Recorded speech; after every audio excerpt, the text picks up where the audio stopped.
The Pat McAfee Show. There'll be no rules for our guests, for us, for the things we can talk about. Yes, speaking his mind. I've never had a problem expressing my opinions or my thoughts or anything like that. While being relatable. I haven't had that manufactured fake-ass celebrity that a lot of people have whenever they go on those big networks. I've had a chance to really build my crew, build my following, build my audience. And ridiculous. What am I supposed to do? So I'm supposed to look at something that I can definitely afford and say, nah. Is that what I'm supposed to do? The Pat McAfee Show starts in 3, 2, 1. Good afternoon, beautiful people. It is a monumental day, Thursday, January 28th, 2021, and there's some big shit happening.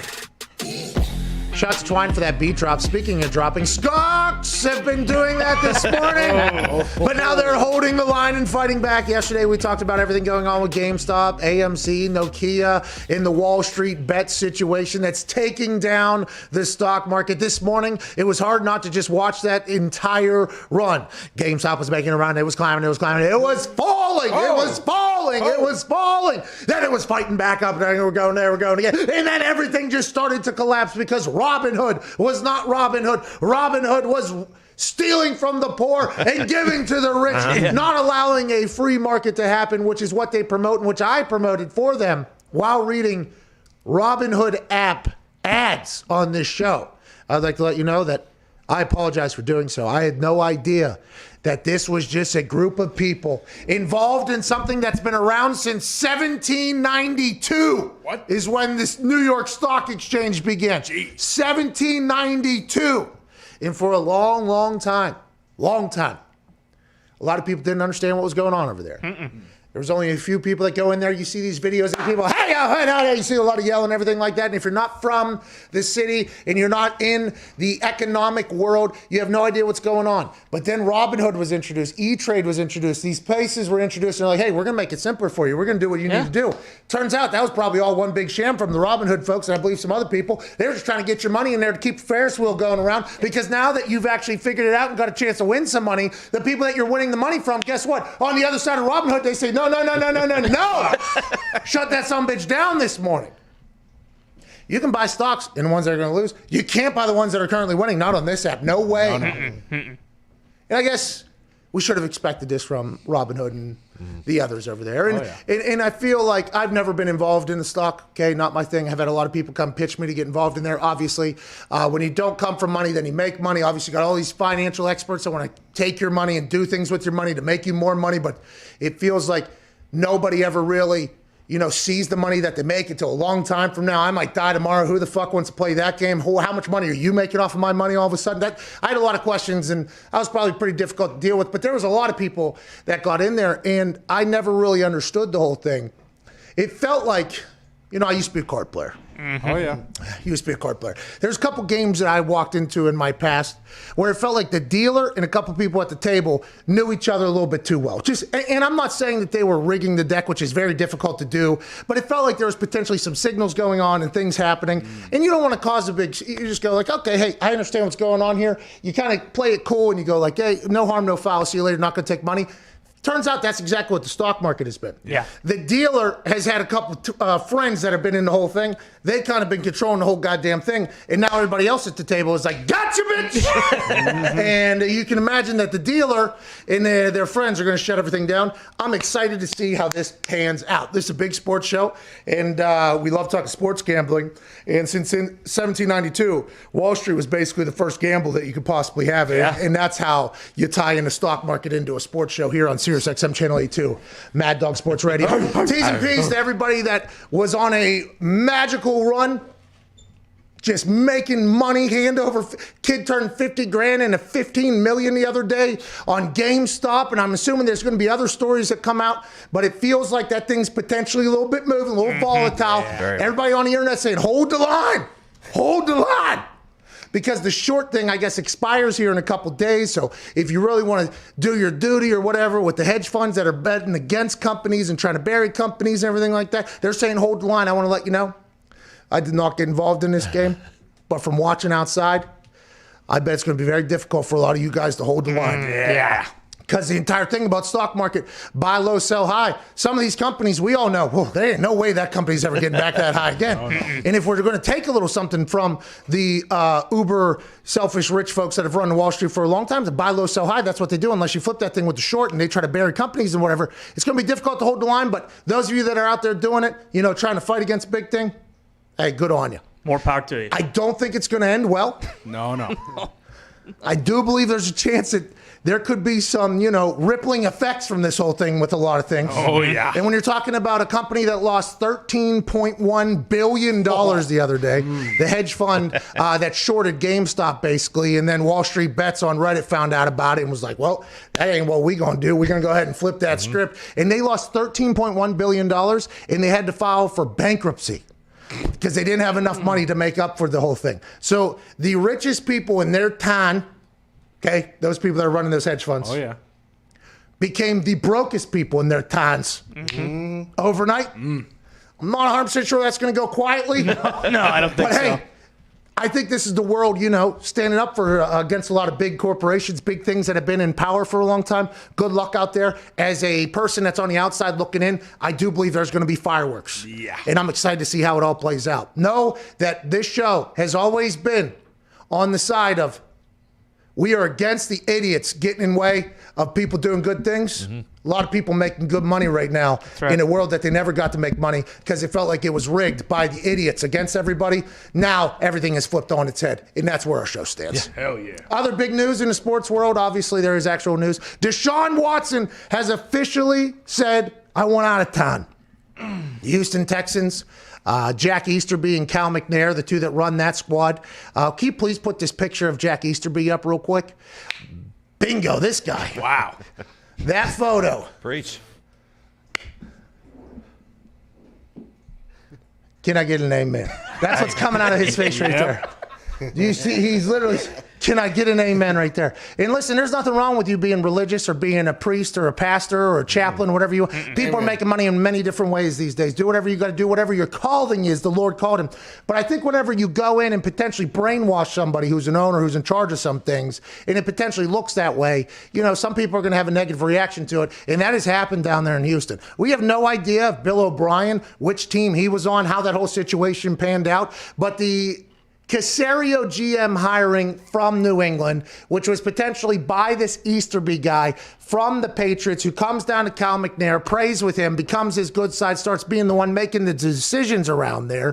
The Caserio hiring obviously frustrated Deshaun Watson, kind of boiling point. Here we go. Now, as of today, after they hired David Culley as their head coach, by the way, 65-year-old man who's been in football for a long time, formerly the passing coordinator for Lamar Jackson and the Baltimore Ravens. Oh, okay. He's now the head coach for the Houston Texans. And as soon as that happened this morning, Deshaun Watson woke up and said, all right, officially get me the fuck out of here. I'm excited to see how it all plays out because there's two different sides of this whole thing. They can trade away Deshaun Watson. I would assume they get some draft capital. It will still cost them about $22 million in dead cap space the next 2 years. It can either be spread up by $5 million one year and then 16 point something the other year, or they can take the entire 21 point something hit next year. We all assume it'll be split up amongst the 2 years. His contract, if you view Deshaun Watson as the premier guy, which a lot of people do, one of the premier guys up there, very easy to take on. If you have picks, go ahead and make the play. But also, if Deshaun Watson doesn't want to play in Houston and the Houston Texans say, God bless you, son, but we ain't getting you out of here. You're staying in Houston. We already lost. This city's already lost Russell Westbrook, James Harden. Basically, every star we've ever had is already getting out of town. You are staying here. And Deshaun Watson goes, nope, God bless you, ain't doing it. They can fine him like $50,000 a day. Damn. Lose $21 million over a season or something like that. So this could get pretty big. Who knows where he'll end up. One of those teams, potentially. I didn't see a Photoshop, but I'm sure you wouldn't mind. Pittsburgh Steelers with Deshaun Watson. Antone Diggs, how do you feel? I'd take him, depending on, it would never happen for the Steelers, but depending on what you have to give up to get him. I mean, his contract is very actually nice for the next 4 or 5 years, whatever it is. But if you're the Texans, you could play hardball and you could take $50,000 out of his pocket or whatever every single day. But wouldn't it just be better just to get rid? That's not going to help him. He's not going to come back and want to play more. Wouldn't it just be like, hey, let's just deal with this now? It was a bad situation. Probably Billy O'Stooge's fault. Okay. Listen to what you just said there. for them just to be like, yeah, okay, let's get rid of this. This is a situation. That has never been the NFL. The NFL has always been in control. Just like the hedge funds have been in control of Wall Street, and you got people climbing up the stock ladders, okay, saying, fuck you, fuck you, fuck you. What if what if Cal McNair and Easterby are like, this is our team. This isn't Deshaun Watson's team. He signed our contract just less than a year ago for 170 whatever million, 140 whatever million it was. He's here, and if he doesn't like being here, that's on him. It's going to cost him a lot of money. We don't care if he shows up looking like James Harden. Nope. Yeah. You just got to show up, bud. That's on you. They could do that. And I think that is something that a lot of people in the football world have been talking about. Like, there's a chance that the Houston Texans aren't a part of this entire media narrative that's happening.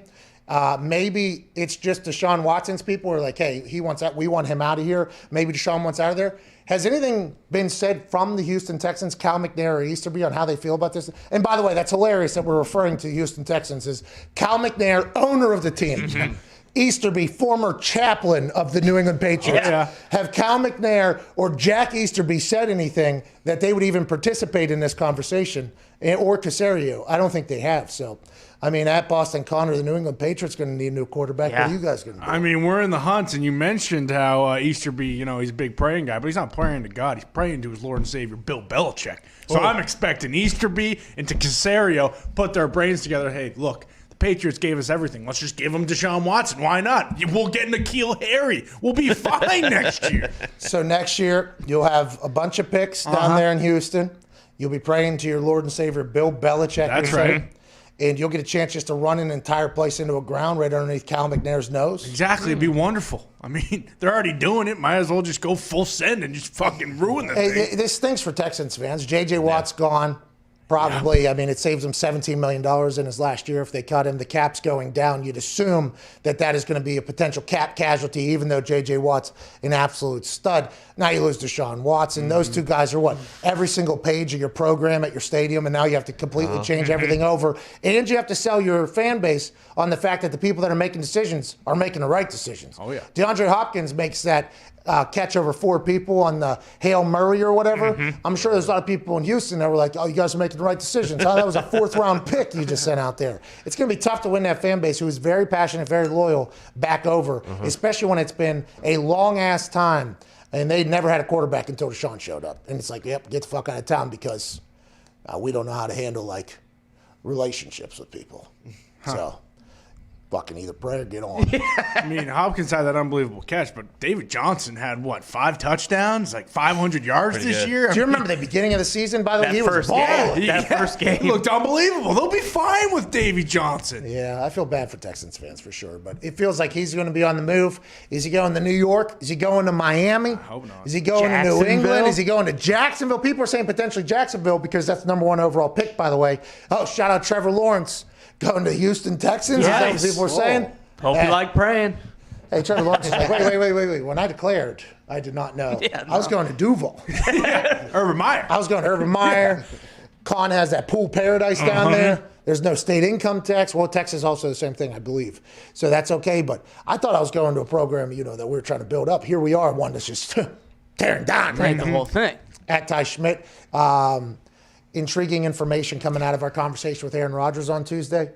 Aaron talked about how it would be the dream to be a Green Bay Packer for the rest of his career. Yeah. But then whenever the draft happened, he had to face reality that his future is out of his control. It's what he told us, basically. And in turn, instead of a spite store, instead of Mocha Joe's competitor, he flipped it and made it a very positive thing. He said, it's not what happens, it's how I react to happiness, positive love, and everything like that. And that's kind of how he's been all season, by the way. It's been awesome to kind of talk to him and see. And then everybody had to he kind of did this. Our journalism got questioned by everybody, and then he moved forward. Now, there's a chance. Old Shefty said this morning, by the way, I'm a big Shefty guy. We're big Shefty guys. Huge. Oh, yeah. Shefty said that maybe Aaron doesn't want out, and maybe the coaches don't want Aaron out. But he's not 100% sure that everybody in that building wants Aaron to stay. Whoa. Is Gunther Kuntz and Mark Murphy fucking telling everybody behind the scenes, hey, listen, we're not sold on this guy. So if you want to come and get him, go ahead and get him. We got a guy in Jordan Love ready to go. And by the way, this exact quote right here is exactly how you keep the conversation that started on Monday continuing and going because Mark Murphy came out and said, we're not idiots. Aaron's going to be our quarterback. But Shefty isn't just making things up. What we have learned from, Pelissero, the rap sheet, Shefty, Field, Jet, all the insiders we talked to, they're not just making things. Sources are telling them something. I'm very intrigued by this. If Gunther wants to run Aaron out of time. Yeah, me too. I mean, I don't know if it's him. I don't know if it's Mark Murphy. A lot of people, they'll come at you and say that he doesn't believe that, and they were just, good franchises. They draft a quarterback to prepare for the future.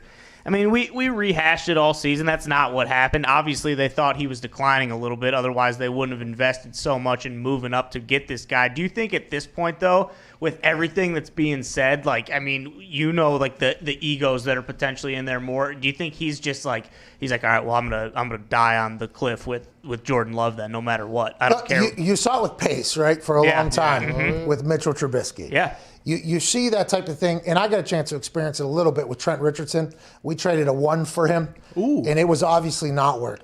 It was not work. For whatever reason, it was not working, but he's number 1 overall, worth 2 number 1 overalls in total, but whenever he came in, for whatever reason, it wasn't working. Whether it was team's fault, coach fault, scheme fault, Trent's fault, whoever's fault it wasn't working, and we had a team, and we continued to play him, right? Continue to start him, continue to do it, and that's either because it's the ego, this is the best player, I know it. Or maybe it's, hey, we invested a lot. Let's give him a little bit of time here to try to figure it out.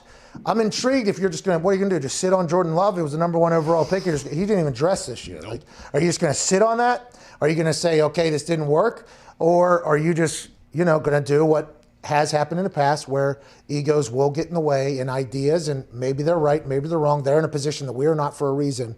But you can see how they could potentially think our brains are bigger than everybody else's, even though you got the MVP playing fucking quarterback right now. Well, and that's why it never made any sense to think that Rodgers would go somewhere next year, because Jordan Love clearly isn't ready to play. They'd basically be punting on next season, and if they think they have a championship roster, you wouldn't do that. And I think I never really thought that Rodgers leaving Green Bay would be a thing until you started talking about I saw him cut Peyton Manning. When you hear something like that, it's cut Peyton Manning. So when he says there's no absolutes, obviously he wants to be there, I think, but you just never know what ulterior motives are going on. And by the way, that wasn't just Peyton that got cut. I mean, a lot of my friends at the time got cut, and they were all very big name players. Yeah. I was getting text messages from guys telling me yo, hey man, it's been fun. Have a good one. Don't answer, by the way, if they're calling. They're cutting everybody out here. That really happened. Now, that was with the turnover of new regime, and Andrew Luck was sitting there, and it was all right, this is the time to kind of retool if we were to do so. But still, it's Peyton fucking Manning. 13 seconds was the conversation length for him to get into the Hall of Fame the other day, and he got cut. Now, there's also a injury thing there where he had just got spinal fusion or something like that. Something happened. Andrew Luck sitting there. There's a salary, whatever. There's a lot of shit, but still, Peyton Manning got cut. I mean, that is, Jeff Saturday got cut. There was, Dallas Clark got cut. I mean, there was a lot of people that just kind of you're not welcome here anymore. See you later. And that happens that was just for the Colts, by the way. That happens in a lot of places. So whenever Aaron, very humbly, by the way, that is an incredibly humbling thought for him to be having, especially after you that you just had. Who knows what's going to happen? Instead of getting attacked for it, it's that's potential real life, though. Well, and especially an upcoming offseason like this where there's so much uncertainty and you have no idea where the cap's going to be at. A bunch of teams are going to be over it. You really, again, don't know what people are going to do. Again, I don't think he's going anywhere. I don't think he really thinks he's going anywhere. But, anything's possible. Anything is possible, too. Where's Chad Henne going? Does anybody know if his contract is up? Does anybody know if Chad Henne's contract is up? I saw a couple people in the YouTube comments say, Watson to the Broncos. The Broncos are in the quarterback market, it sounds like. Every name that pops up, everybody goes, Broncos, Broncos, Broncos. Now, allegedly, Matthew Stafford's potentially going to the Niners. Whoa. Come on! Whoa. Bro, it's so far away. It's too far. Bro, we're right here. It's nice out there. True. It is nice out there. Somebody explain. Nobody has to explain. He's a very smart person. He's made a lot of money, but Matty, that city kicked their team out of town. Yeah. Okay, so go play in fucking Arizona, dude. Right.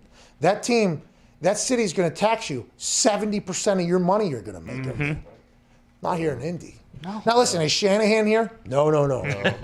Okay, and I understand where that could be. We got Frank Reich though. Yeah. You remember what Frank Reich did to that broken ass quarterback Carson Wentz? Oh God. Goddamn Super Bowl. Okay, especially we got Pittman Jr. getting hot out there. Jack Doyle's, Jonathan Taylor. Naeem Hines. Oh, the house you could buy here. Oh, Matty, come on. Let's not think about the Niners. Turns out I think the Niners are in the lead for who he's probably going to end up with, and that is all coming from information that we don't know where it's coming from. So we have no. Dan Sileo, by the way, shout out to him. I do believe he was one of the first ones to say that Matthew Stafford's out of Detroit. And then we started a conversation, and something happened, and people got mad at us and the whole thing. And it was also Chad Brand over in Denver. So they were kind of on it early. Dan Sileo here. Celio? Sounds right. Celio! Dan Celio, former Lions quarterback, he tweets, former Lions quarterback Matthew Stafford with a hashtag there. Preferred destinations for, it's an interesting hashtag. Huh. Did he think there's just hashtags of Matthew Stafford out there? People looking him up. Yeah. He'll Okay, pop I get it. right to the top. That makes sense because if you put the hashtag in there, when everybody clicks on that hashtag, it'll all line up in there. Huh. I guess. Cilio. Dan Cilio, next level. Head of the curve. Dan Cilio. Well, why wouldn't he put QB in there too? Because a lot of people are searching QBs. at this True. And hashtag Lions. Yeah, well, the Lions, the you know what I mean? You had to give it a little legitimacy. But at Lions, and by the way, former period at Lions. Yeah. Hashtag NFL would have been a good one too. No, but he wanted the actual NFL. Want to give the Shield some True. credit. Yeah, which is smart. Hashtag MCDC. I like Dan Cilio, but this tweet, there's a lot left to be desired here. Anyways, hashtag Matthew Stafford's preferred destinations for the 2021 NFL season. So this is Matthew Stafford's preferred destination. So Matthew Stafford or somebody very close to Matthew Stafford had to tell Dan Cilio. So shout out to Dan Cilio having the plug on one of the biggest stories of the NFL right now. He says that the 49ers are his number one preferred destination. The Colts are the number two preferred destination, which we need to change. The Jets are 3. Chicago Bears at 4. And then Panthers at 5, which after Matt Rule's conversation about Teddy Bridgewater, seems like they're going to be in a play for a quarterback. Going to be competition for Teddy. He has to pick it up. Matt Rule came out and said a lot of stuff. Very interesting. He was very open, very transparent, which we appreciate from Matt Rule. But Teddy Bridgewater's not safe down there in Carolina. So will they be in the quarterback sweepstakes for Deshaun Watson or anybody else? Who knows how many picks they have or anything like that. But let's hope Matthew Stafford comes to the goddamn Colts.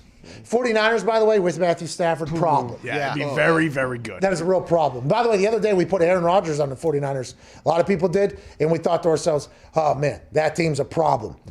Matthew Stafford up there, team's still quite a problem. Yeah. Isn't that quite a shame for Jimmy G, though, that we're putting other quarterbacks and we're just like, man, if these good quarterbacks were to go there, it'd be fucking great. And Jimmy G's like, well, I am here. Sorry, James. He's made a lot of money. A lot of money. Had quite a life over there. Yeah. Missed a few Dating throws. porn stars. He missed one throw that caused quite a conversation. That was in the Super Bowl. If that thing's 7 yards shorter, 21 feet shorter, that thing, we're not even having this conversation last year about Tom Brady or right now about Matthew Stafford or Aaron potentially going there. Would Stafford really put the Bears on one of his top 5 teams where he'd want to go to? Yeah, in he's the losing division? all The one the that time. confuses me But is in the the Jets. division? Why would the Jets be on that list if he wants to go win? I was with him. That's real. Maybe he doesn't. That's the one that I makes mean, no he sense trusts in Slot. Bob Slah Yeah. Wow, dude. from Cannes. He's gotten a chance to chat with him. Not Dan Campbell, though. He's from Detroit. Motor City Dan. By the way, that decision was trust. made before Motor City Dan. That's what they said. That's what they've said. Yeah, they have said that. But I just hope. I mean, it said we're showing highlights of Matthew Stafford this morning, by the way, on TV. So good. I feel like a lot of people right now are just getting introduced to Matthew Stafford because he's been in the wasteland for the last 13, Yeah. 14 years or whatever. I don't know how you part ways with him. Well, you part ways with him because he's at the point, I think, or somebody, because he's just a football player, a loyal teammate and everything like that. Somebody had to potentially speak for him and go, hey, listen, Matthew, somebody has to do this for you. Because if you heard the conversation about Phillip Rivers right now, you haven't. Phillip Rivers is getting buried everywhere. 17 years this guy was starting, made it through an AFC championship. 17 years starting quarter. He's talked about as not even being one of the greats of all time because the Chargers and the Colts, when he was there, didn't go on a run to the Super Bowl. do you think this Lions team's ever going to do that, Matthew? He's like, yeah, I want to go down Woodward, actually. And they're like, well, they're not. Okay, Matthew, we need you to go away for like a month or so. We're going to handle this now. Matthew wants fucking out of here. And then Matthew comes back and I'm getting traded. They agreed to it. You're welcome. Shut the fuck up. If that's how it went, I have a lot of respect for Matthew Stafford, obviously. Yeah. Just like I had a lot of respect for Phillip Rivers, like just doing it. Joe Burrow going to Cincy. The conversation of like he potentially wants to hold out because the organization isn't an organization that'll ever go all in to win a Super Bowl. They might try to put a team together that's good, but they'll never go all in to win a Super Bowl like teams that are in the Super Bowl right now, aside from the Packers in the conversation, have chosen to do. Where does he go? He comes to the Colts. I think there's a real conversation about that team making a run. And I think if he comes to the Colts, you bring in Marvin Jones, who's a free agent, or if let's get crazy, Kenny Galladay, you sign him. I mean, that's a team right there. Yeah, so I think we'd relax on the hiring and signing of more Lions in our. But like Chris Godwin potentially. Ty is up. He's already getting his thing on the side of the stadium. I'll say Allen Robinson. Allen Robinson's going to be because they didn't extend A-Rob or whatever. They could have done that. It's going to be a deep wide receiver market. Let's not get automatically connected to just more Lions players inside of our buildings. All right. Hey, good connection. That's all I was Yeah, thinking. maybe Calvin Johnson too. Now, Chris Ballard should potentially think That'd about be sweet. Yeah. AB too. At Viva Lazito, your poll today revolves around Matthew Stafford and Deshaun Watson. I'm intrigued to hear how this one is panning out on at Viva Lazito's Twitter account. Yep. Today, allegedly, almost a third of the NFL reached out to the Lions about trading for Matthew Stafford. Will more or less teams reach out to the Texans about Deshaun Watson? Right now, less than a third is at 26.8%. More than a third, 73.2%. See, it's interesting because Deshaun Watson's asking price and contract much, much, much larger. So everybody in this conversation is voting, it seems like, and I might be wrong, and I'm not thinking for all 5,400 people that have voted thus far. By the way, promote the vote at Viva Lazito. It's one of his last tweets or whatever.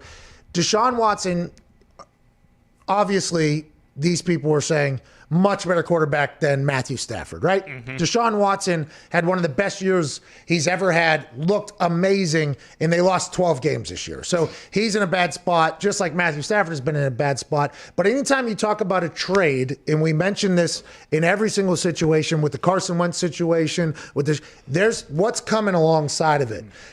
Deshaun Watson's contract, if you love Deshaun Watson, is a very easy tradable contract to get. It's not the biggest. He is owed money already, but if you believe he's your guy, one of the guys who can get your team to a Super Bowl, it's not that bad. But Matthew Stafford's asking is probably 1 first rounder and a couple other things. Deshaun's probably going to get 2 to 3 first rounders. Yeah. I mean, the thing that it's going to take to get Matthew Stafford and to get Deshaun Watson are going to be a bit different, but I would assume that there'll be natural fits in both situations there. More or a little bit less than a third of the NFL reached out for Matthew Stafford. So that means there's 10 teams looking to change their quarterback. There's a big market for these quarterbacks. Who's going to get left out? And will Deshaun Watson get traded? That is the conversation piece of the NFL for the next 2 months. We got to get to a break here. Hour 1 here on this Thursday, January 28th. We did a little real world talk. Yeah, have to. We'll take some phone calls on the other side. Cannot wait to hear what the people are thinking and saying. 1-888-MAD-DOG-6. Lines are full. Whenever we hang up on somebody, slide on it. Quick. Be quick. Be quick. This is the Pat McAfee Show, Sirius XM Channel 82, Mad Dog Sports Radio.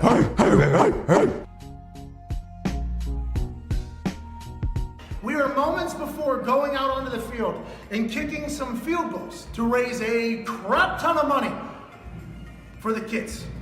And I'm about to become an old man. Said I do this, then I do this, then I do this. Oh, Cuzzy. Oh, my God. You want a little bit of that, Grandpa? Hey, you see, you go, and then I'm just so excited we can raise some money because that's what we're here for. What's going on? Hey, hey, hey. It is hard to see down. I'm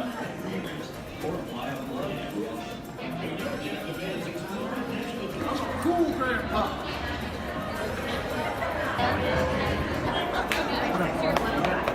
There's no way I lived this long in real life.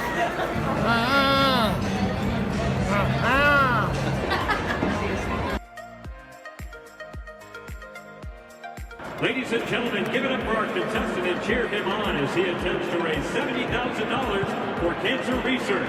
On your mark, get set, go!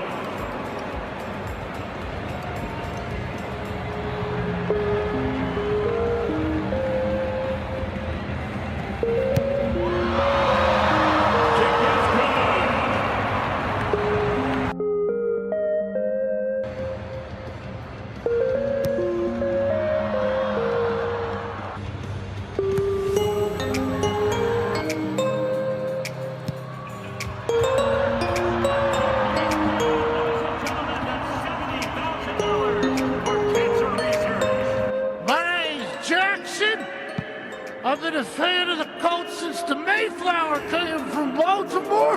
I don't know, sir. You sound a little familiar. This is the greatest city on earth.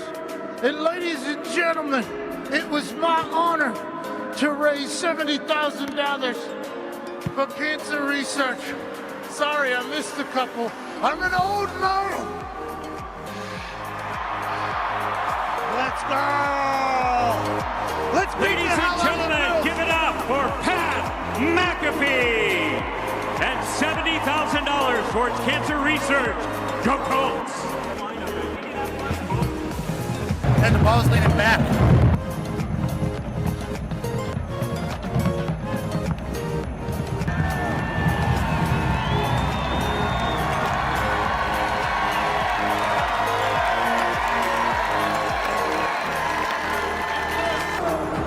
Couldn't see. It's a lot more difficult seeing. Hi! Old man's got a hammer.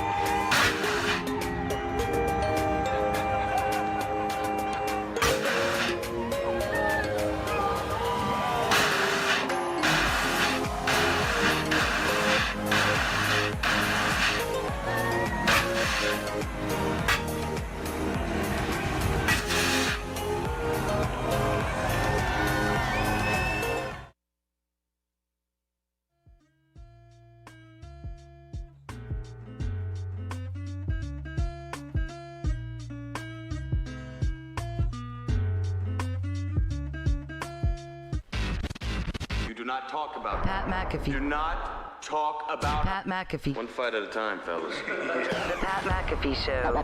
That's right. Oh, órale! Yes. Who is this?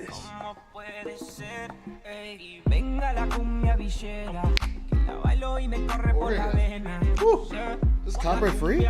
Nick, no way this is allowed to be played right now. Oye, papi, this is the His Pat McAfee Show. Hold on. This is Marty Vicks. Yeah, good to go. Marty. Come on. Jesus. Marty! Yes. What's he saying, Z? I don't know, but it is lovely. Lovely is a great way to describe it. What is he saying, Mansuri?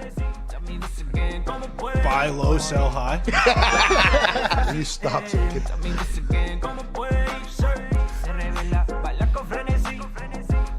Dance with no breaks, baby. Dance with no breaks? No breaks. Oh, hey, that's good. Hey, I mean, you're gonna get tired though. He's talking to a younger group of people, I think, than us. Yeah, no, that's not our speed. Used to be able to go though, you know. Yeah. Used to be able to hit a dance floor, and I will see you in a couple hours. And when I come back, I'm gonna be drenched. Need a new shirt. I mean, it's gonna be a problem. But hey, we're gonna have a good time out there, you know. Not anymore. I'll tell you what, I'll give you a little shoulder bump, you know what I mean? I'll give you a little shoulder bop, you know, a little ditty in the background or whatever. But then about halfway through it, because all my Oculus boxing starts to tighten up a little bit. Yeah. It's all right, let's change the song. All right, let's not start feeling it too much. Let's get out of here. I'll get past it, though. It's a young man's game, though, dancing with no breaks. Yeah, Really that's is. true. Sometimes you have to know what you don't know. Tell you what I do know. Stocks. Hell yeah. Stop. People are very pissed off about what's going on here. Oh yeah, That's As brutal. it should be. Well, I mean, this has become a massive distraction, hasn't it? kinda. Yeah, I mean, huge. kinda. Do you ever? I mean, anybody thinking about that? I mean, this is taking over everything. By the way, Distraction from who knows? You tell me, Foxy. Whoa. You tell me, Foxy. Because at Evan Foxy, by the way, his opinions do not reflect that of his employer or his peers. But it is. This is taking over every conversation. We are the dumbest sports show of all time with the dumbest human hosting it. Also, some interesting intelligence levels alongside. Okay, and we led off this show with stocks. Had to do it. It is taking over everything. Is there anything else going on in the world? I don't know. At the time? No. That we should even think about? No, nothing else. I don't know. Naked's back up though, guys. What is? Naked. NKD, by the way. Ride the wave, baby. Ride What's the going on, wave. Gumpy? What about the denominator? Oh, see? See? We solved that. Triple mask. See, I walked And, in this and morning. drugs and COVID sniffing dogs. COVID is. Excuse me. COVID's extinct. Hey, great transition, by the way. Hey, we said this last week. We need 1 to 10 million COVID sniffing dogs stat. Yeah. Okay? I understand that dogs are an incredible part of our society, okay? And I have a couple dogs now that live with my wife and I. They dominate the home or whatever. And I'll tell you what, I've become a full-on dog and cat person because of the dogs that I have connected with here. And dogs have done incredible things. Shout out to my wife, by the way. She loves all animals, including the goddamn raccoon family that we have in the back porch. And the possums, and the squirrels, and the fox eye. But the fox don't come around when that coyote shows up. Yeah, that's right. Coyote shows up, the animals get a little quiet. But anyways, dog, shout out to my wife, Fur the brand, F-U-R, the brand, shout out to her. Shut up. But dogs have been doing really cool shit for humans for a long time. Yeah. I mean, you go way back, even before that goddamn stock market started, which was in 1792, by the way. But dogs have been doing awesome things for humans for a long, long time. You know, I mean, obviously, smelling bombs for, that saved the, that came in there. And the dog, when we should go the other way. And we talked about it last week. The first dog to do that, there was some meathead, it was like, that fucking. Canine mutton, no. That done no damn thing. And then he walked and he blew up. Okay, and everybody was like, all right, see, don't be like Dan. All right, let's go ahead and do this. So then we started trusting dogs with that. And then there was packages the dogs would smell to find things, whether it was drugs, which we need to stop. Let's do this. All right, this is what we do. Take all the marijuana dogs that are currently training, send them into the COVID sniffing dogs. Because COVID sniffing dogs had made an appearance in the 305, the MIAO. The Miami Heat last night had COVID sniffing dogs. The dogs would walk by you, smell you. If they keep it moving, just like in the airport, you ain't got it. If they stop and snoop around, everybody hit the deck. Yeah. There is a COVID human here. What if you have beef jerky in your pocket? Imagine if you're in line. Oh, man. Imagine if you're in line, okay? Yeah, the dogs are much smarter than that. See that? Beef jerky ain't going to slow them Unless down. the beef jerky has COVID on it. Holy shit. If it is a COVID cow Yes. that beef jerky came from. Oh, bad cow disease? But imagine, you go to a game and, you're trying to practice social distance, yes. obviously. Of course. But you just, accidentally have a conversation with an old pal, okay? That you saw, like, oh, you got a ticket? Man, not a lot of tickets. Congrats to you. Oh, thanks, man. Quick dap up, maybe a fist bump. Maybe a fist bump or whatever. And it's like, all right, let's head in there. He's, 6 feet in front of you? The dog walks, smells you, walks past you. You're like, whew. And then the guy you were just talking to, that dog goes ahead and takes a seat and just starts barking at you. Could you imagine the feeling? Oh, no. You should probably come back and smell me. I think it was dormant for maybe 30 seconds or there. I think you should get another sniff because I need to know because I was just, did they find anybody? Did we get any updates on the COVID sniffing dogs? Did they catch any COVID? I looked into it. I did not find anything. That's what I'm talking about. There we go. That's following proper protocols by the fans right there Yes. who get tested, stay in your hotel, get tested, go into the game. I'd assume that's what you have to do if you're going into an arena in 2021, which is very similar to 2020. But man, we need one to as many as possible of these COVID sniffing dogs. What's taking so long? I just found out too. Dogs can sniff cancer, Yep. Yeah. narcolepsy, migraines, Death. low blood sugar, death, and seizures. They're unbelievable. That's insane. Yeah. I do They're wonder what the absolutely protocol- unbelievable. That's why they're sniffing you all the time, Zeke. No, they don't smell diabetes. See, Well, you did. let's get to the phones. Anyways, we need these dogs. Yeah, stat. I would like yesterday. one. I would like one. That'd be great. Or 2. Can I teach? My dog, Chuck, Yes. he's a corgi, okay?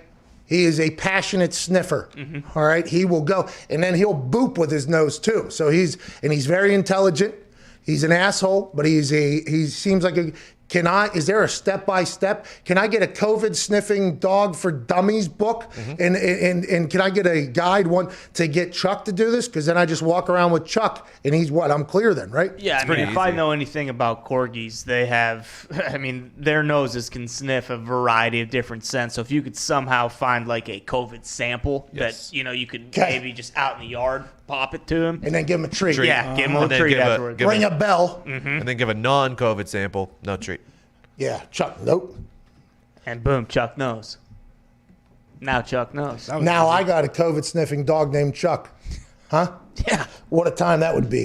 that'd be great. Imagine me just fucking walking around with Chuck. No mask. Do it Excuse for me. me. Don't say anything. Go. Check him out, Chuck. All right, what's up, dude? And they're just walking. That's what we should be having at this point. If that's going to open things back up, let's get to the Let's dogs. do it. Let's get to the phones. By the way, that's something that was covered on this show with, I think, high journalistic integrity. Absolutely. I mean, we're just covering the news that's coming. Hey, just doing our jobs here. How are the stocks doing? Are they holding the line, or? Oh, yeah, they're still up. But they weren't up though. So like, still up at From one. the last update I gave you. Okay, so they are still going. Yeah. We've held the line. Okay. For now. Hey, big congrats to those who are holding the line right now, because Oh, yeah. there's probably a lot of temptation to potentially not hold the line Correct. any longer. I also didn't know we had stock market experts in this office until this morning. Hey, it's been kind of fun, It's right? awesome to learn about. It has been kind of fun. Everyone in here. I didn't know we had a sarcastic expert back there.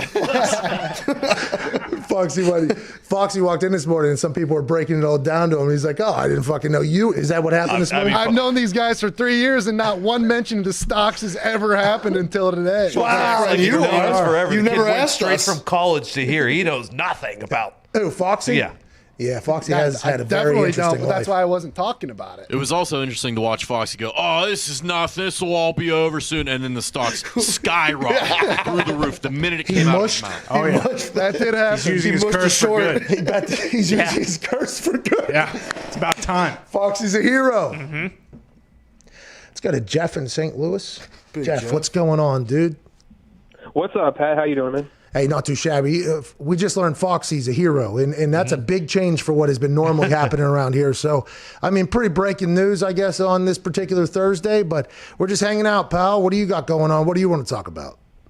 Not much, man. Just sit at home. I had to come home from the damn COVID, you know. So waiting for the test results to come back, and you know, just hanging out with you guys every day. So Hope you're okay. Hope you're okay, by the way. Sorry you had to go through the COVID cave and the battle there, but hope you're all right. Are you holding the line over there, or are you just watching from afar? Oh, I am sitting at home watching you on the screen, watching you on my TV, and just hanging out in my room, you know. Not Holding the going line. anywhere. Hold that line. Hold the line. Hold the line, soldier. Line. Hold on, attaboy, Jeff. What do you want to talk about, dude? I want to talk about Matt Stafford, man. I just really don't think he's worth the number one pick. Now, Yeah. I'm not saying he's not worth value, but I'm just saying with all his injuries and just like, I mean, he isn't that old, but he is kind of old. I mean, he just had a broken back a year ago. Injuries, dude. Sorry.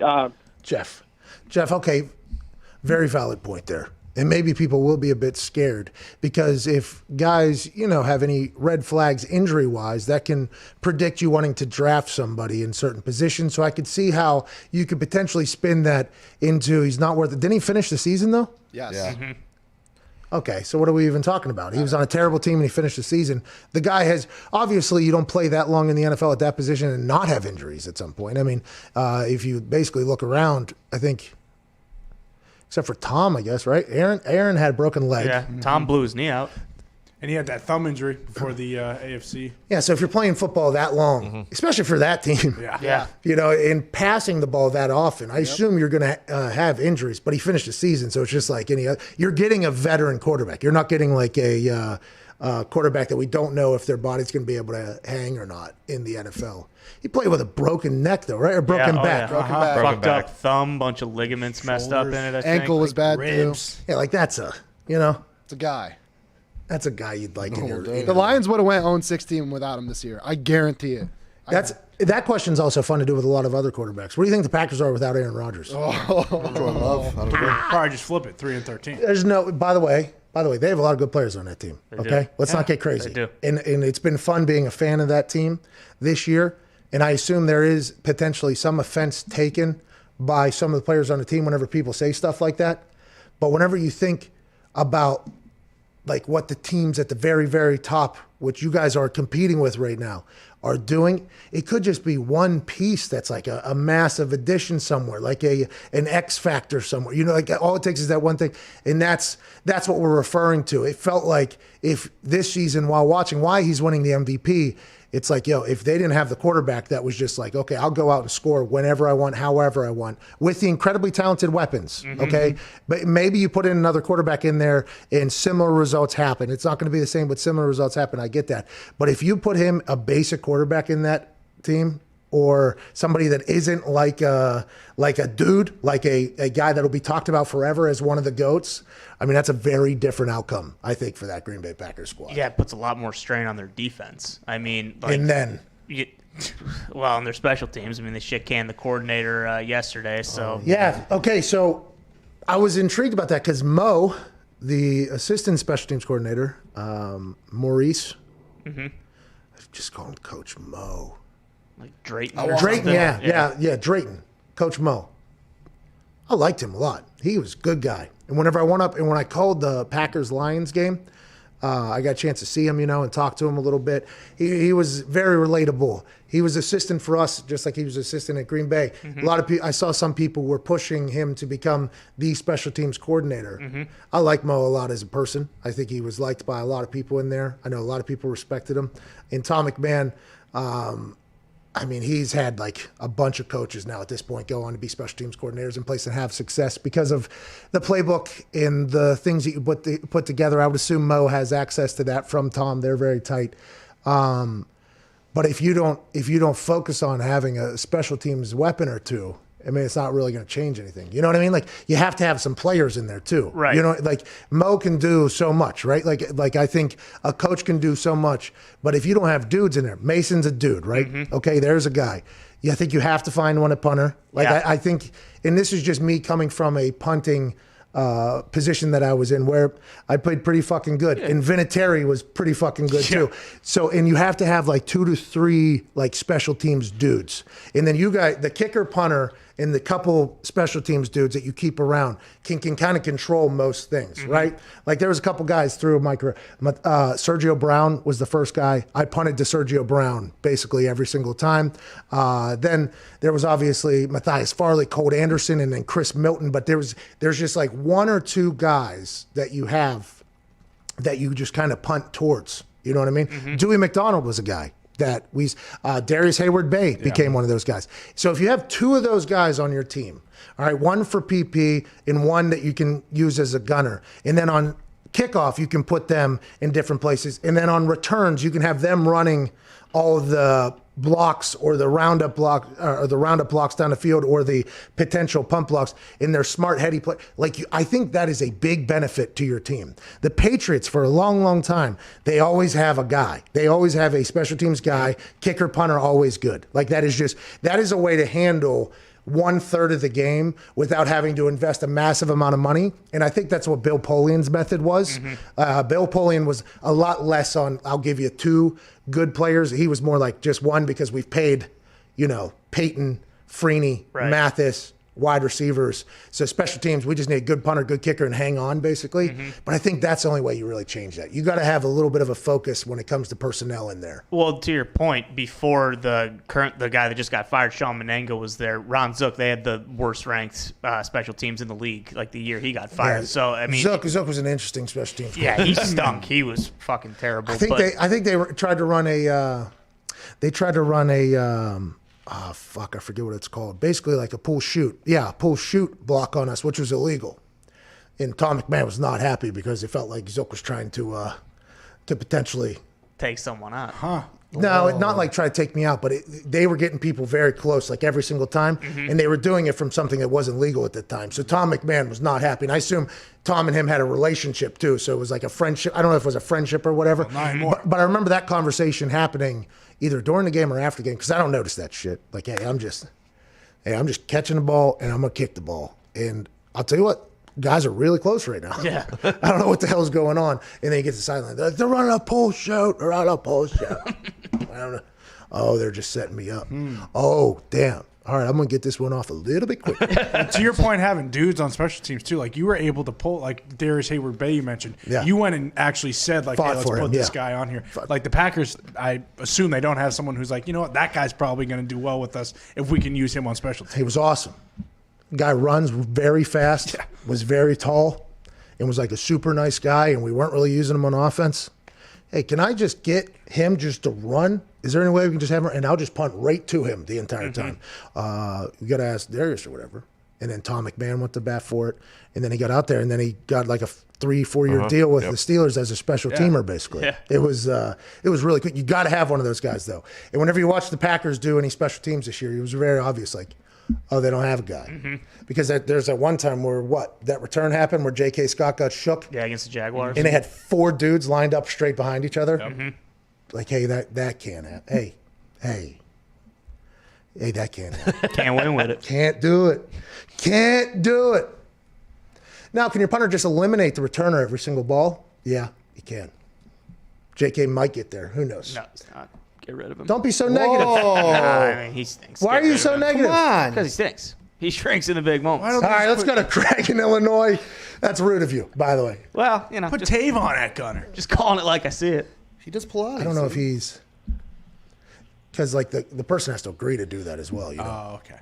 I think I'm not 100% sure, but like running down the field and tackling somebody also is something that you have to kind of Mentally. want to do. And I'm not saying Tavon doesn't want to do that. I'm just saying I'm not sure if he's ever done that or not.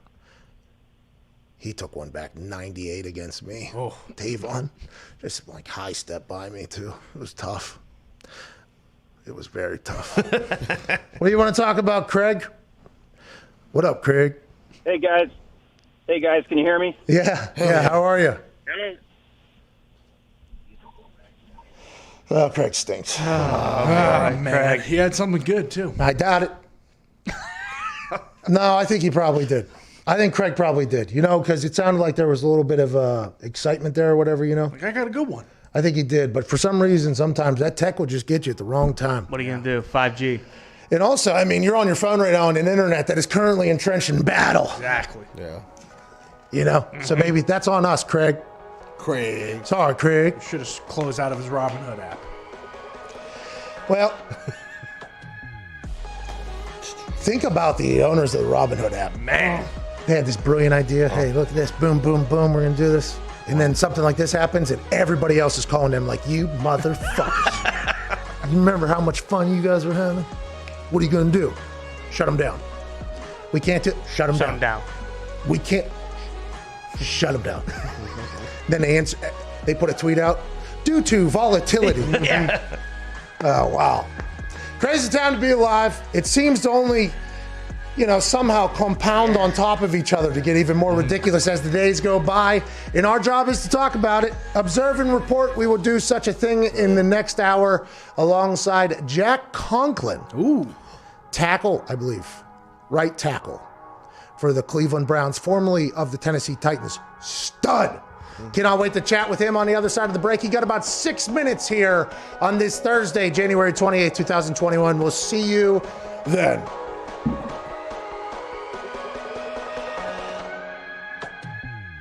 I think I've realized this year with the conversations, you do seem to be a rather normal human, which is very interesting, right? I assume for a lot of people to hear. AJ said, no, you are not a normal human. But because all the stories about you before this year, to be honest, a lot of people, the way they believed is you were the smug king almost is what the thing about it. And then getting a chance to chat with you, it's like, well, that's not the case at all. How is that like something you have to focus on? I assume it gets hard whenever you're hanging out with, Scott Stapp is hanging Aaron Rodgers jerseys up in his goddamn office. That has to be pretty weird. Well, look, I think that's an interesting thing to talk about. I think a lot of times, people have said things about me, and it's been the same few people, and that's been kind of the prevailing story or thing that's reflected on. I think for me, I talk a lot about the work I did on myself. It was nice, and it wasn't intentional. Like, I didn't sign the show to have, and you guys know, we talked about this off air, but there wasn't, some agenda doing this. It was fucking talk to Pat and AJ every week. Yeah, it sounds pretty awesome. It has been, by the way. It sounds amazing. But what it's allowed me to do is, I think, silence all the douchebags out there who were, talking for me and making themselves more relevant by using my name or, running with stories that were not really based in any type of fact. And look, I've grown as a person. I've said things and done things that I wish I'd handled a little better. But this was a great, natural, authentic, whatever, whether it was 15 minutes at the stadium or 45 minutes, to just bullshit and have a conversation. If you're a friend of mine, if you know me, I think this is about as normal as interaction you're going to see from me. It's not a lot of BS. You're not going to hear cliches and garbage. I'm going to, shoot from the hip mostly. Tell you as much as I feel comfortable telling. I feel like I've been as honest as I could be. I've told you guys a lot of fun stuff. It's fun for me because then I don't have to maybe rehash it on a Wednesday, or people get to see a different side of you that maybe they didn't even know was there or didn't think was there. And it's been fun for me. I really have. I've appreciated every single week we've done these. And like I said, the best part is there was no agenda. There was no plan. I mean, even us, we didn't know we were going to go 10 minutes or 15 minutes or an hour. We just started fucking talking, right? And then this came out, and it's been a lot of fun. Hey, listen, tonight, you in the red, you in the blue. I hate you both, and fuck you too. Before I leave here, I'm knocking all of you out. Cheers. Oh, let's go. Let's go. Fuck you. Fuck you. Fuck you. Fuck you. You too. Fuck you. Fuck you. Fuck you. Fuck you. Bang. And I'm out. Get me out.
The Pat McAfee Show. There'll be no rules for our guests, for us, for the things we can talk about.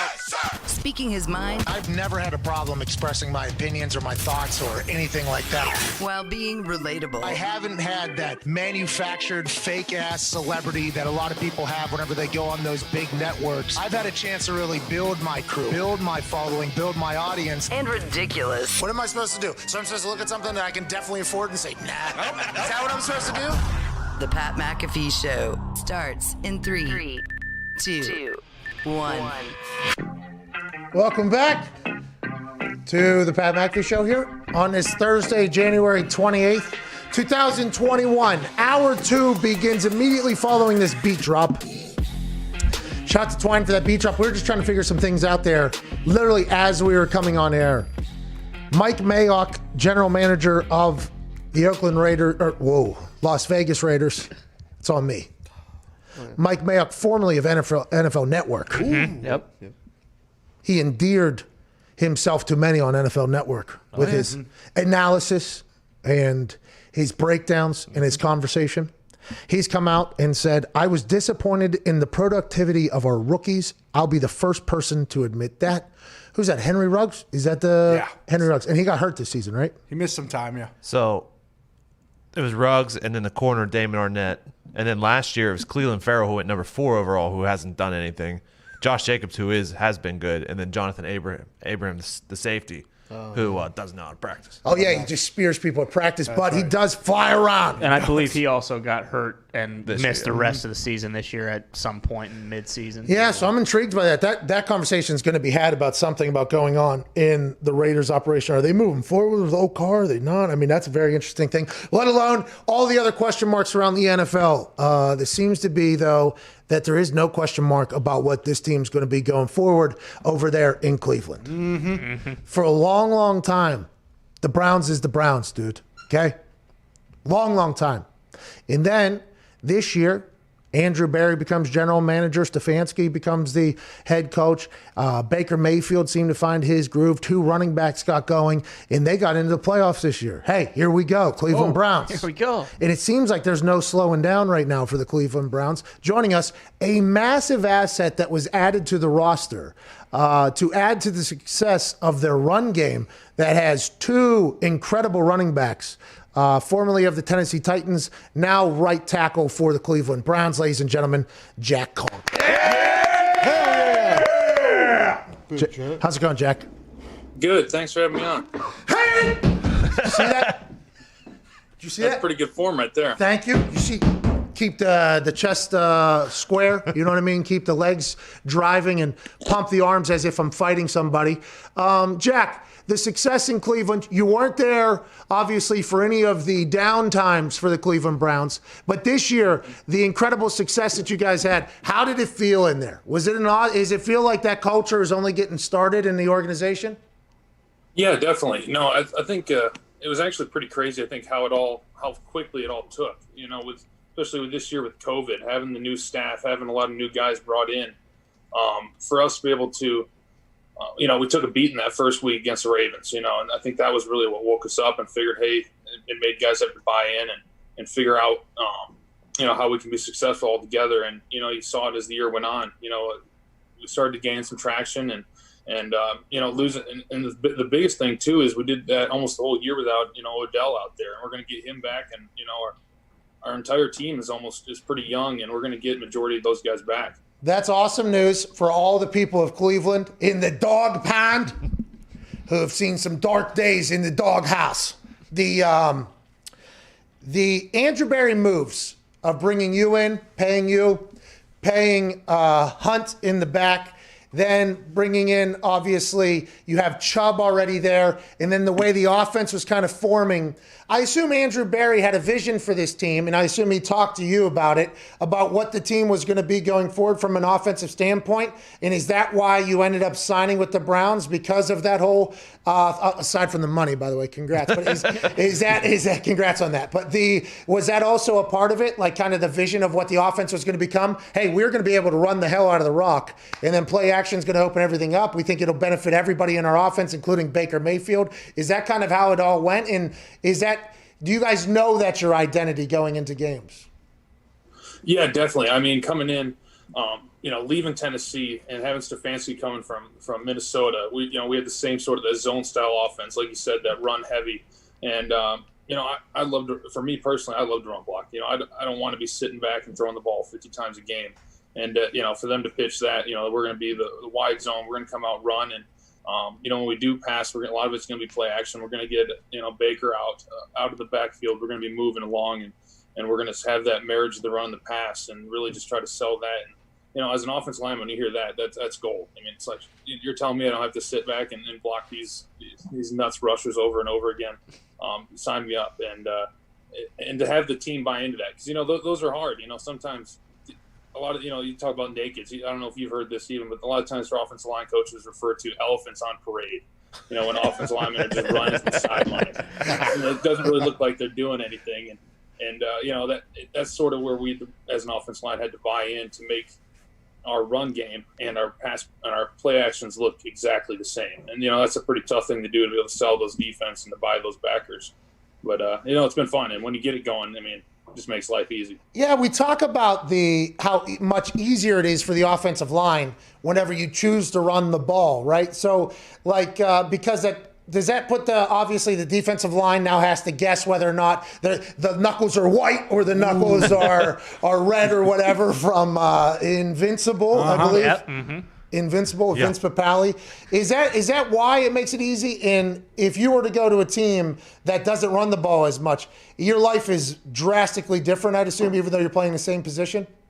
Yeah, definitely. I mean, you look at it. You look at the times of the passer, how quickly they get the ball out. I think the average is 3 seconds for a quarterback to get the ball out.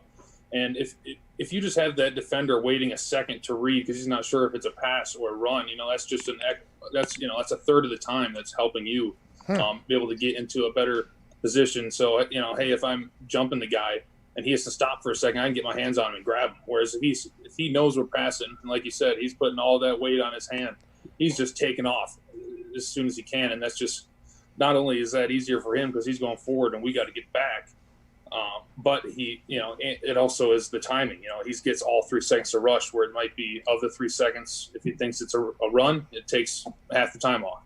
Are you holding every play yet? I mean, I try to.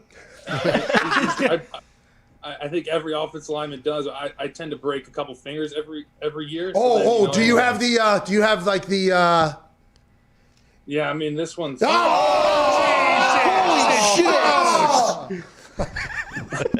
AJ Hawk has one that's very similar. It is awesome what your guys' hands. If you don't have it, then did you play offensive line? Yeah, exactly. The Cleveland Browns, Baker Mayfield, Jarvis Landry, Odell Beckham, a lot of personality if you view from the outside looking in.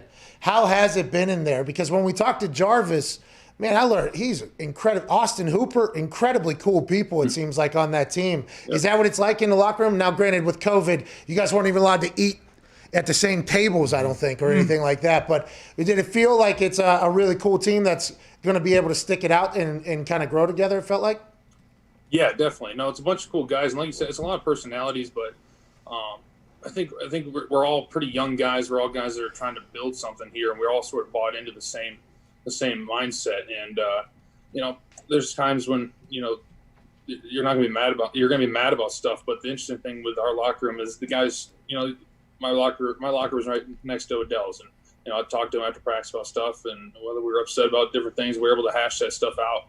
And I think that's what makes the good team, and what makes teams get better and better is when you have that open communication between guys.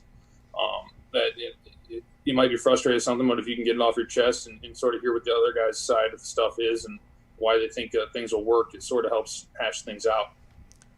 Could you imagine him with that pinky doing that one-handed grab that Odell? Oh, man. Could you imagine that thing? It's impossible. I mean, I could barely catch with 2 hands. You're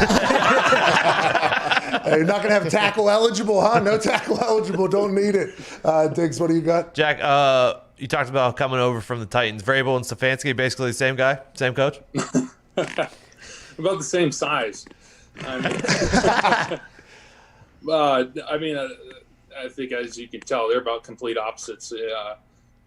Vrabel will pretty much tell you exactly what's on his mind. Where Stefanski, he's the typical nose of the grindstone, is going to say exactly what needs to be said, and that's sort of how I see myself too. So I like him a lot. I got a chance to see a little mic'd up of Stefanski. I like watching mic'd ups of people. Now, I know they're edited in a fashion to kind of potentially maybe sell one narrative about somebody or whatever. I understand that, okay? So, but I feel like that's the only way you can get to like learn about anybody if you don't know them personally. Like I would like to hear how they interact with, I don't know, the athletic trainer or like the equipment manager or like the teammates, because I would like to hear that. It felt like Stefanski had a little bit of a personality. He was talking a little shit, I think. It felt like he has like it was nice to kind of watch and learn about him. It's because he's the Ivy League guy or whatever. Mm-hmm. So it's like I felt like it was kind of nice to see that. I've enjoyed kind of learning about him a bit. Yeah, no, I mean, and that's the hard part with a lot of this stuff too with the COVID. We haven't had one team meeting that hasn't been on Zoom all year, and which is tough in certain situations to just try to get to know people or hear some of the comedic stuff that guys bring to the table, or just the personalities. But coaches, Stefanski, he's a young guy too. I think he's 38, and like you said, he is an Ivy League guy, but he is very personable. He's a guy you can go up and talk to, and he's just a nice guy, and he's going to tell you exactly what he thinks about stuff. He's not going to run you around and give you what you want to hear, and that's great with coaches too. But he does have some comedy. He tries to do stuff, but again, the funniest stuff with the COVID is even when he makes jokes, he's got a mask on. It's like, it's tough delivery there. Can't see you. That's tough. Hey, go green. Go white. Yeah. There we go, Jack. That's wild you said that. You can't come at me like that expecting me not to say something. Well, you love Michigan State. When are we going to be back? When is Michigan State ever going to? We got a kid here. He's Evan Fox. I know Foxy. Yes, Foxy, massive Michigan State fan. And Michigan State actually got bad when Jack left. So, Jack, do you just take all the credit for that success? Because I definitely would if I were you. Smart. Oh, geez. I mean, it hurts right now. We got the new coaching staff. The thing, I'm hoping stuff gets fixed. Coach D, I love Coach D'Antonio, and I think it's just he takes stuff so hard, and I think he just got older, and he just didn't want it.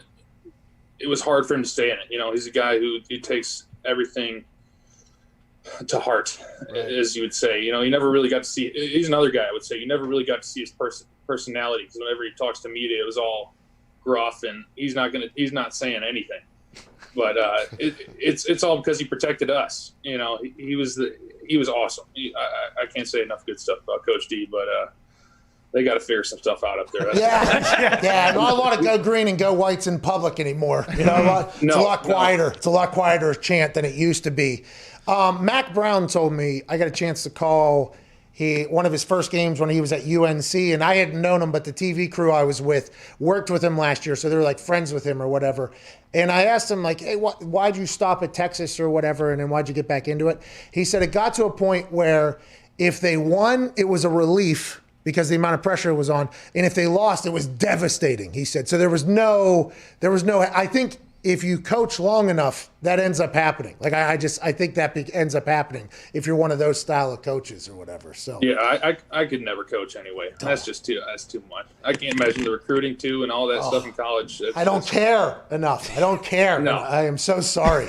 I'm so sorry. Any hobbies? What do you do off the field, Jack? What are you going to do this off season? I do a lot. I do a lot of cooking, a lot of grilling. I got a Traeger. Oh my. Hey, no free ads, but it feels like they sent us a Traeger. It is quite an operation I've seen on the internet. Yeah, but it's the great thing is it's so easy. I don't have the patience to throw a brisket on and check it for 8 hours, but if I can plug a food thermometer in it and it sends me text messages, it makes it pretty easy. That's what the Traeger does? Oh, yeah. Oh, yeah. You can hook it up to your phone and app. And it'll literally tell you when you need to do stuff to it or not. Hey, get your fat ass up. Your meat is perfect right now. Okay, go get it. Exactly. That's unbelievable. I did not know that was happening. Can't wait to buy it. For an alignment. Are you a keto guy? Are you keto? No. I'm pretty low carb, but I'm still eating few carbs here and there. But no, I don't really do all. I drink a lot of greens. I try to eat as well as possible, but I'll try to think I'm your basic lineman in that sense. How tall? How big are you? About 6'6", 308. Jesus. Holy. That's awesome. Will you balloon or shrink whenever you retire? I think shrink. Yeah, definitely shrink. Hey, some of those guys. Don't go too far. Yonda. One way or another. Did you see Yonda? Have you seen Yonda? Yeah, he's tiny now. Oh my God!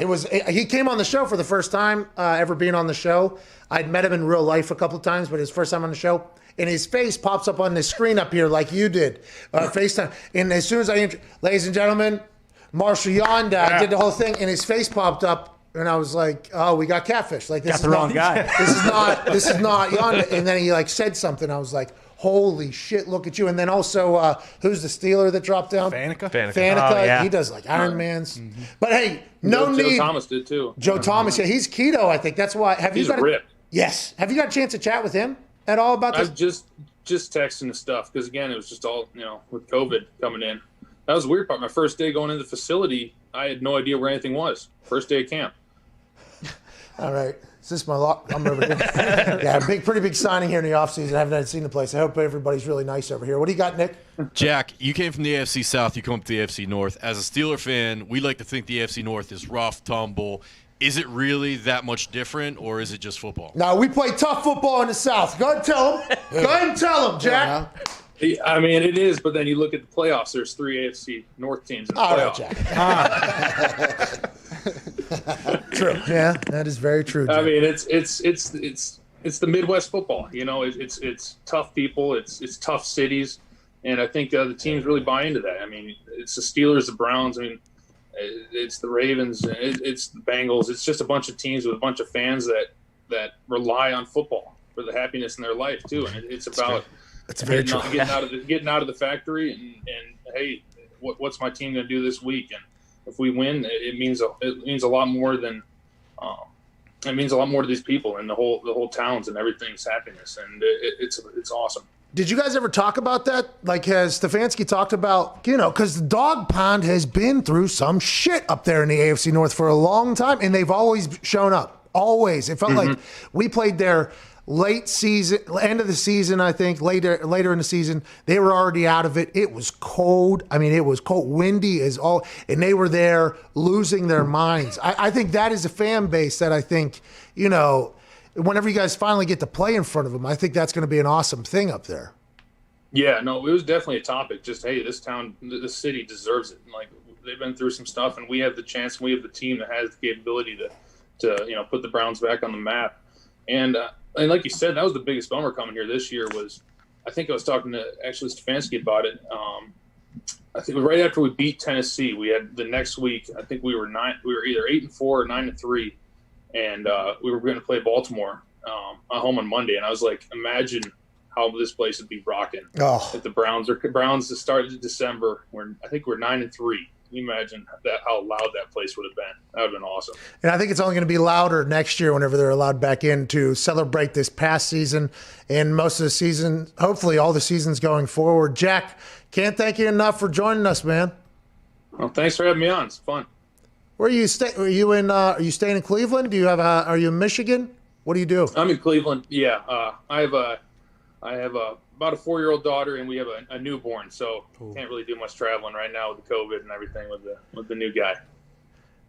I feel like, as an outsider who doesn't have any children yet, this is potentially hardest time to be parents, I think, in the history of existence. Yeah. I from what I've been told, I'm not 100% sure, but I hope it's going all right over there. Yeah, it's going all right. He's been great. He's just started sleeping through the night at 10 weeks old, so he's killing it. We've been lucky. Yeah. He just started sleeping through the night, 10 weeks.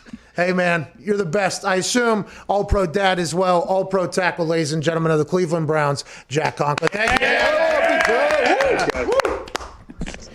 Hey, go green. Go white. Oh, Good God. Come on, Fox. Good God. Walk on there, man. You got to love that guy. Had to fucking earn it, dude. Yes. Oh, yeah. Just like the people that are holding the line. That's right. Hold the line. Big thanks to Jack Conklin there. How big would have he been coming out of high school to have to been a walk-on? I mean, like, how much would have he grown? If he's 6'6", 306, like, or 316, whatever it was. 308. Yeah, but it's a massive human being. Huge. Yeah. Costanzo, Anthony Costanzo had no offers coming out of high school. I think he had and Costanzo, by the way, one of the largest humans I've ever seen in real life and incredibly athletic. Like, a specimen, Anthony Costanzo is. But coming out of high school, I think he maybe had just hit his growth. Yeah, he went to a military academy or whatever for a junior college. He maybe just hit his growth spurt, maybe his senior year or something. And he was very thin, I guess. Yeah. And then as he went to the military, he continued to grow. And then Boston College, he continued to grow. And then whenever he got to the NFL, man, he was a fucking beast of a man. Ready to go. Yeah, I don't know how you do it. He's probably... I mean, he can't catch, he said. Unfortunately. I can't catch a damn thing, but I can move a human if I have to. Who did we talk to last week? Ricard. Yes. Think about that guy. He's running into people. The NFL is insane. Dude. Insane. It's insane. And the Super Bowl will be next weekend. Ooh. Yeah. We'll be having a countdown to kickoff celebration. The 2 hours-ish leading into the Super Bowl kickoff. We'll be live at youtube.com/The Pat McAfee Show and also on Sirius XM for those 2 hours. 4:30 to 6:30-ish is when we'll be on. Currently scheduling guests. Whoa. We got some special guests, I think. Okay. I'm on the horn, you know. Don't want to take any time away from anybody's Super Bowl Sunday, which is an incredible day, a celebration of the NFL completing an NFL season amidst absolute chaos happening in the world somehow. Games were shuffled and moved, but nothing was skipped. And here we are on time in front of 22,000 people declaring who the world champion is. It's a celebration, bitches. Hell yeah. And that's the countdown to kickoff celebration brought to you by FanDuel, happening this next Sunday, Super Bowl Sunday, on YouTube and SiriusXM. Hell yeah. Hell yeah. Let's go. Hey, pretty big guess. Who do you got? Oh, yeah. Nobody's been locked in. Whoa, Sorry. Nobody's been locked in. There's some whispers out there. There's some whispers out there. And now the question is, like, I think surprise is much better. I agree. You know? I like this. I agree. Like out of nowhere. But then also on the flip side, in the world of marketing, it's like also maybe we should tell people what's fucking going on so they know, because you know you kind of have to find us. We're not just sitting in the background. Yeah. But maybe also just know that there are whispers in the wind about who's going to be on this show. And by the way, that's just dropping. By the way, that's what we should do. I mean, That's what we have to do. Mm-hmm. Yeah. People need to know. Tease it. Yeah, I think it's just surprise. And then we'll do a hashtag throughout the show for all the giveaways, because we're giving away a bunch of shit too. Oh. And you'll have to use the hashtags, obviously, to enter to win the giveaways. Right. And AJ Hawk's going to be in studio, isn't he? I do believe we bullied him into that. I think that's what I heard. We peer pressured him potentially into that. He's bringing wings just too. yesterday. He's bringing his family? How are we dressing for this? Super Bowl Sunday. It's a kickoff show. Sports I'm dressing casual. exactly how I normally dress. Yeah, probably. I think so. But also celebration, maybe dress up for the celebration like we did draft night. But remember, draft night became a 7-hour show in a very tight suit. Draft night is a dress-up occasion. Yeah. Like all the players dress up and stuff. Super Bowl Sunday is not. No, the players are wearing their normal uniforms. Bingo. And the people in the crowd, normally wearing suits. Not this year, though. It's frontline workers. That's right. Yeah. Thank you. Thank you. Thank you, workers. Hey, they were holding the line. Now you must hold the line. Now the world's holding the line. Get out while you can. It is so difficult, I assume, for some people to hold the line. I am hearing and reading on the internet some money that some people could potentially be earning right now because of this magical kind of underground run that is happening on the stock markets here. And those people, in lieu of a great payday, are saying, we must hold the line. Hold the line. There's some news out there that is making it very tough. To hold the line or not hold the line? To hold the line. Apparently, Robinhood is placing freezes and seizing capital on accounts they suspect of market manipulation. Hey, just a heads up. Oh, no. Is that real? Who? Because remember, we are a show that people listen to, and people will see and hear this. And this is not my particular expertise. So if we talk about this, there has to be a pretty solid source. 10 scoops. Is this the Darren Schefter? The guy's got 175,000 followers. His information says CEO of Atlas Trading. His name is PJ Matlock. I don't know if it's real or not, but PJ Matlock. Dude. Yeah. Holy Hey, shit. when PJ Matlock starts talking about accounts being locked, hey, that's a Matlock because He knows. this guy, accounts are getting frozen. All right. I assume there's going to be a lot of that happening. There's going to be a lot of pressure on a lot of I said this yesterday as it was happening. I was pumped about it. Okay, go get your money. Hey, you figured out, go get your money. But as a human in the society that we live in, I very much understood looking at that. Okay, that is going to be a big one. There is going to be, and by the way, because now you're taking people's money. Okay, so now you're taking people's money. Now you can potentially, say bad things about people. Sure. And do stuff like that.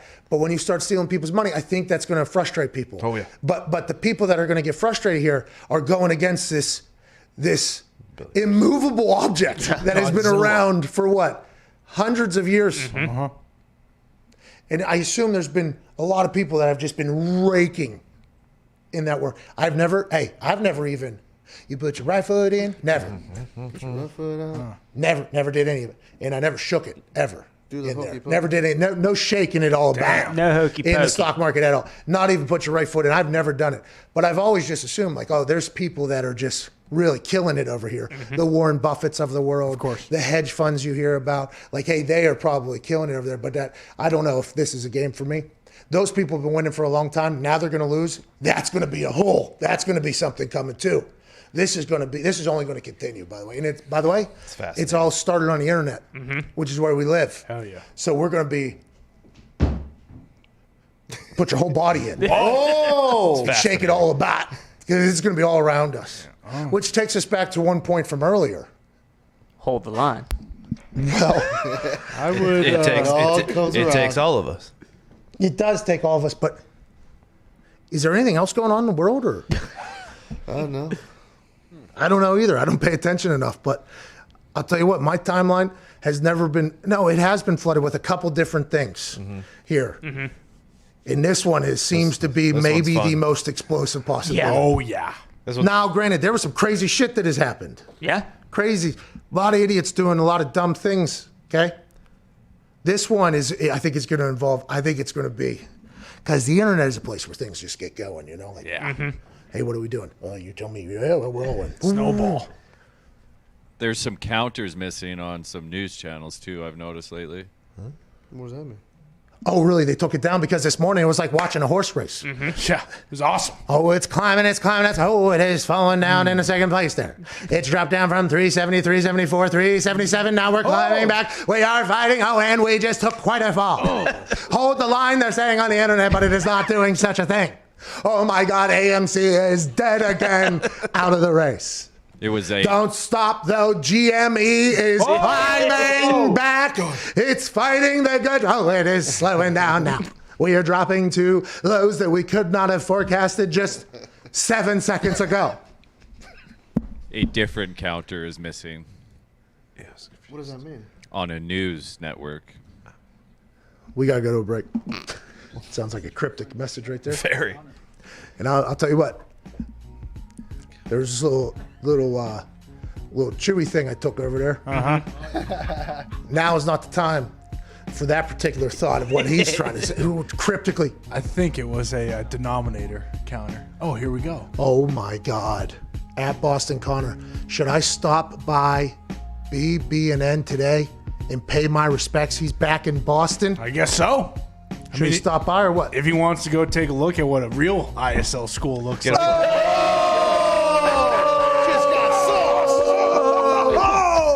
You want to go revisit the scene of the pancake? It was at LA, but yeah. Oh, okay.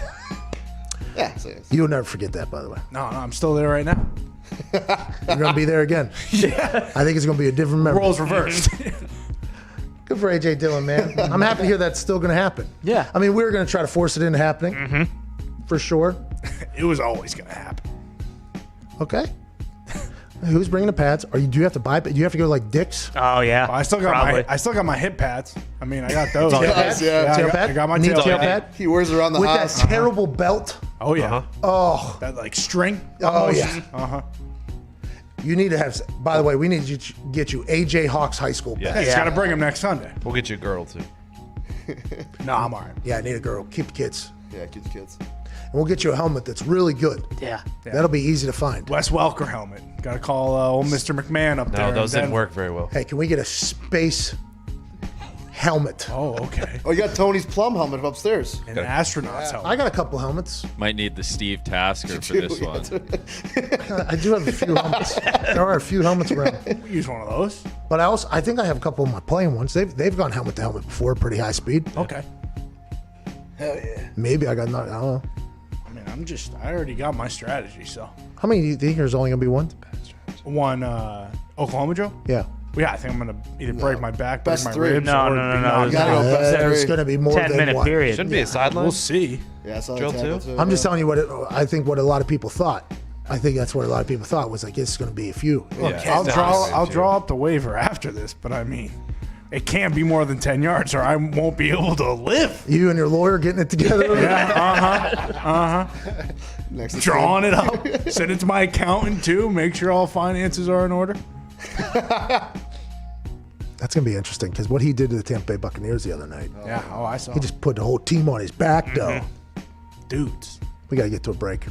Take some phone calls on the other side. Pretty wild Thursday, January 28th, 2021. Where's the world headed? We do not have those answers. No, we don't even know what's going on in our world. Where's Deshaun Watson headed? We do not know. Matthew Stafford? We do not know. Carson Wentz? Jared Goff? Mitch Trubisky. Dak Prescott? Jimmy Winston. Aaron Rodgers. Let's get to a break. This is the Pat McAfee Show. We'll see you on the other side.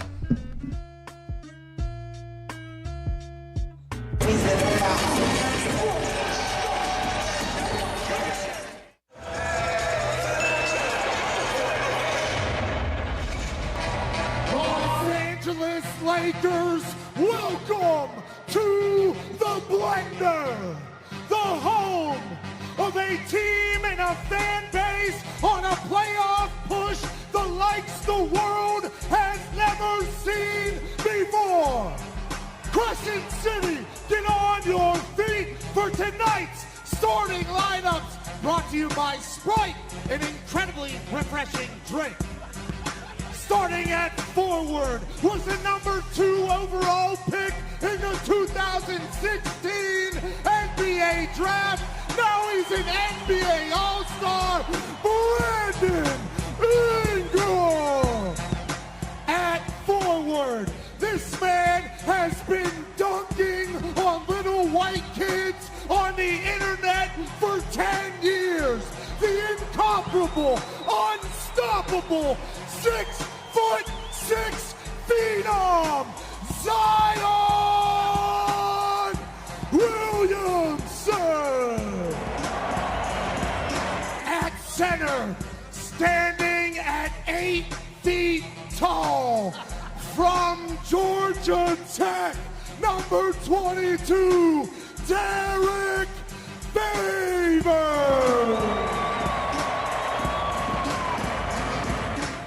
This man's family had a reality show in Lithuania. He was born and raised in LA, but he found his J in the N-O. Lonzo Ball. And the OG of the roster. On the court, he's a monster. Braids hanging, shots banging. It's not Drew, it's Drew Holiday. Let's get this done. Thank you very much. Go Pelicans.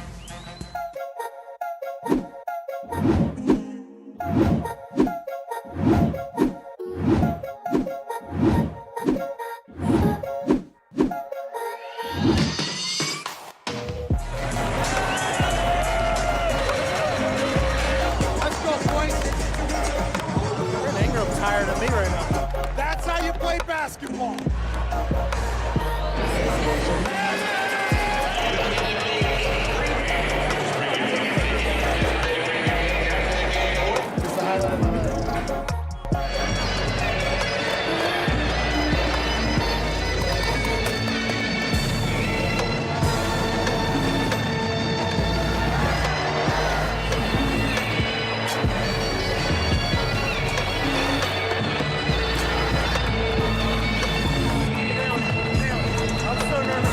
This will be a 5-bowler from the Red Panda.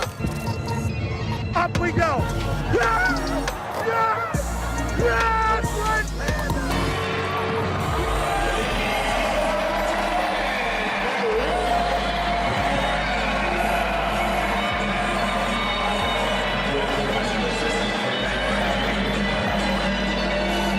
What a legendary moment. You're a legend. It's an honor.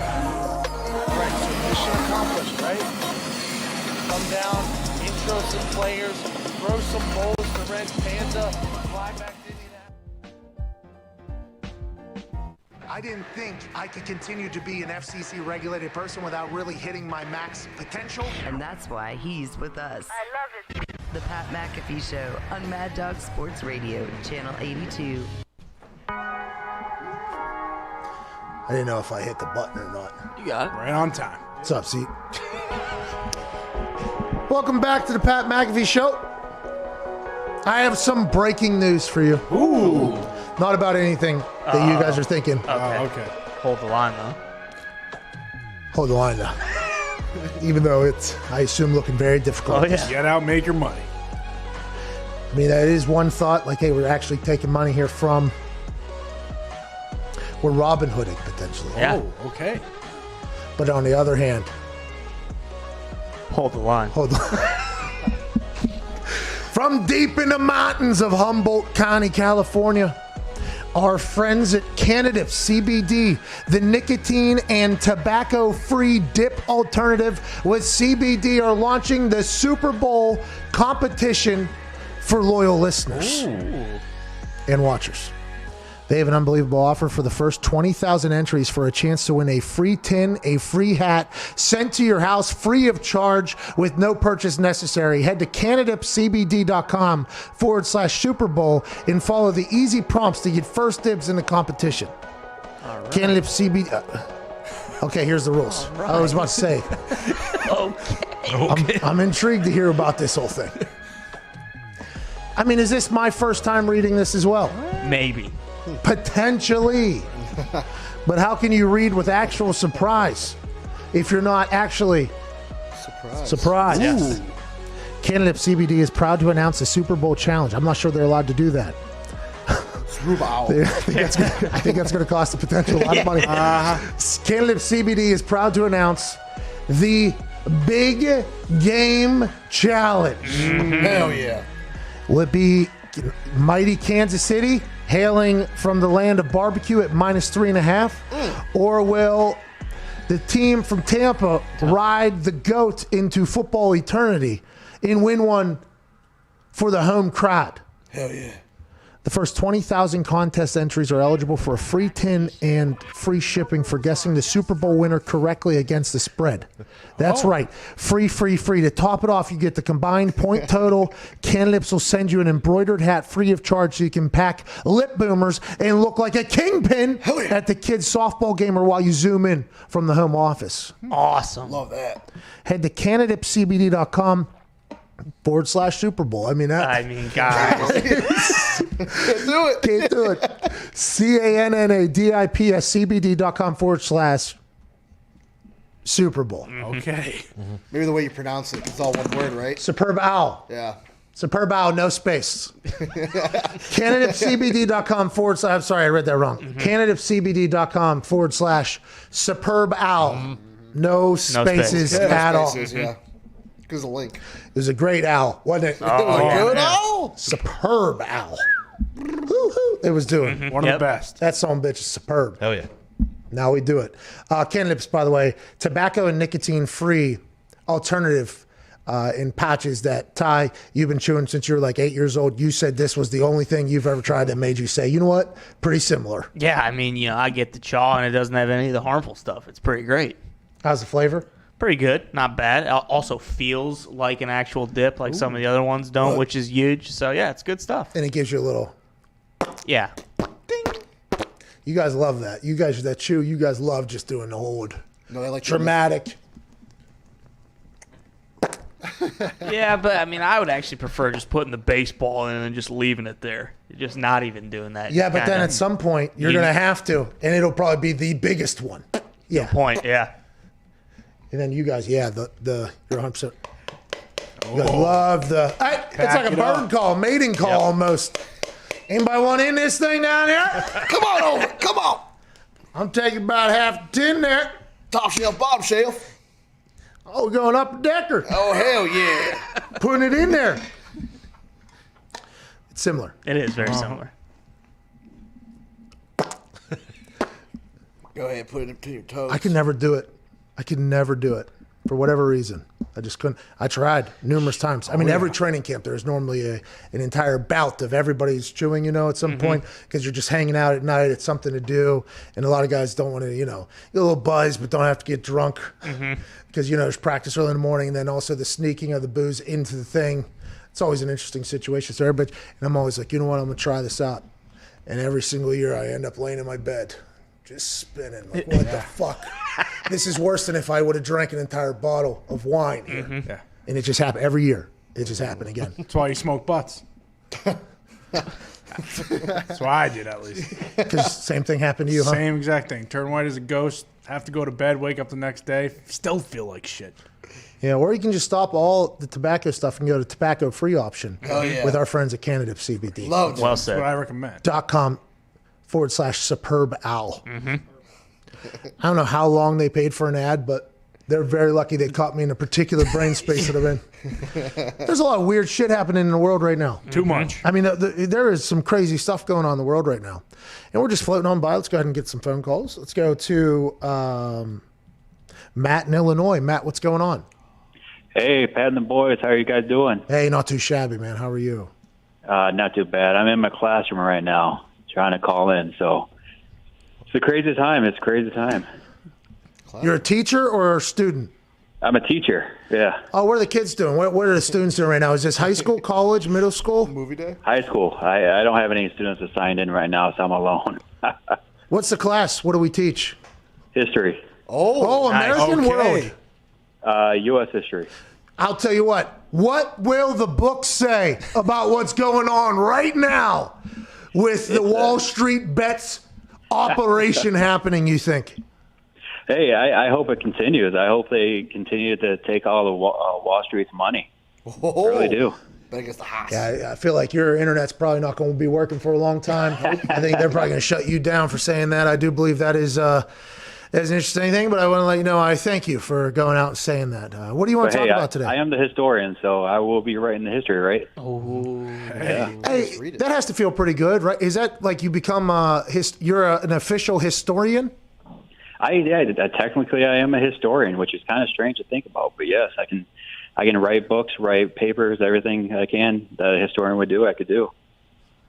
It's interesting because in like 100 years we'll watch documentaries and we'll think, what did the fucking person that write this? What were they actually? Who were they for? Who did they hate? Who did they not like? Matt, it's nice to know you're anti-Wall Street. I don't know what else you're anti, but what are you for? What do you want to talk about, pal? I just want to talk about, I am from Illinois, so Chicago Bears fan. Bear down. Yeah, bear down. I want to talk about quarterback development because it seems like the coaching staff up in Buffalo got Josh Allen to a place where he can succeed. And to me, it kind of seems like Josh Allen is a more developed Mitchell Trubisky because coming out of that draft, Allen and Trubisky kind of have the same traits, but it seems like Trubisky kind of regressed. So is it just because like the coaching staff over in Chicago just sucks, or is it just player development? Like how much of the burden falls on the coaching staff and how much? Great question, Matt. Thank you. That is very interesting whenever you see one quarterback go one direction and one quarterback go the other. And you ultimately want to blame the coaches that are surrounding, that are supposed to be instilling greatness in the player. Now, I think that is a right judgment. Like, obviously, with good people around you, you're going to be a better person. I mean, better organization, better everything, better coaching and everything like that. But I think you have to, and this might just be in my case, and I assume I'm not like everybody else, but the player has to really want to like become great, I think. Like the player's drive will get him to a place, because you got to remember, Josh Allen works with Jordan Palmer for a lot of the year in the offseason, he says he's not a quarterback guru. He's just like, he creates a quarterback room environment and they go through stuff, but he works with that. I assume the work that Josh Allen hooked himself up to, like a computer thing that basically showed exactly where his arms were whenever he threw, with his hips and his feet. And he realized, like a golf swing, that his arm was getting ahead of his hips. That's why he was off a little bit.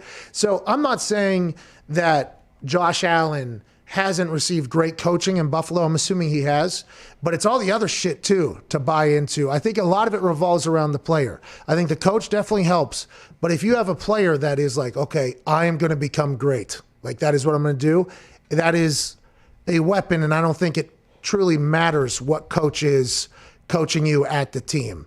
Now, granted, if their strategy and schemes stink for you, which a lot of people say potentially for Mitch because they kept him in the pocket as opposed to getting him outside of there where he seemed to be much more dangerous, but, you know, really, dangerous is an interesting word to describe that whole thing. So maybe that, but for me, I just think the work that Josh Allen put in is the separator here, as opposed to strictly Daboll being an incredible coach. Although, I'm not sold on Nagy. Let's not go ahead and get that whole. And not that Nagy cares if I'm sold on him or not, but it's not like I look at Matt Nagy and I'm like, you know what, that guy, he's fucking doing it right. Like I don't know if it's him, I don't know if it's players, I don't know if it's the organization, I have no idea, but that is kind of how I feel about the whole who player gets better and who doesn't. Well, and Brandon Beane talked about how they were trying to empower Josh Allen, and when you look at the Bears, they were bringing in Nick Foles. So it's like they weren't really saying, hey, you're our guy, you know, go out and do what you can. They were making it a competition. And by the way, that's not the coaching staff there either, right? That's the organization. Yeah. So, and then by the way, you look at Carson and Jalen over there. Like, I think the reason why I am, even though I know Carson Wentz, good football player. Okay. Oh, yeah. Good football player. player. Football player. That guy has greatness inside of him. He seemed to get broken this year. He did, mentally.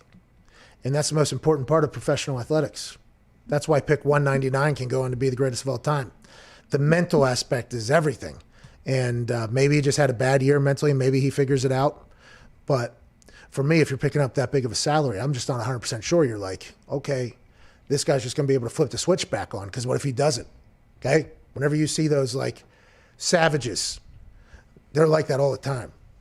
It's not like you can flip that switch off and then back on. But maybe Carson will be able to do so. Maybe that'll be the case. But for me, I'd rather just get Matthew Stafford to play with a broken fucking back. Maybe Wentz goes down to Houston with Easterby, reconnects with our Lord and Savior. Good Lord. That would make sense. Becomes Carson Wentz again. Would Deshaun Watson want to go to the Eagles, or would a third team have to get involved? That I do not know. You know? There's no way he'd want to play for the Eagles right No. now. Look at Jalen. They stink. You got no offensive line. Whoa, you got no Jason weapons. Kelce, dude.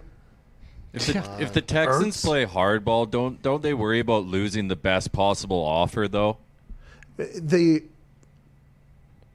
I assume with Deshaun Watson, if an offer is made, it's not going to be rescinded. Does that make sense? So, like, if a team makes an offer. But, like, if they wait till after the draft, you know what I mean? Like the Dolphins or Jets, with those picks that they have, they won't have those next year. Yeah, and the interesting thing about that is that's why the June 1st and post-June 1st trade thing in the contract is such a big deal, because the draft is ahead of time. That's why it costs more. But we were talking to here it is.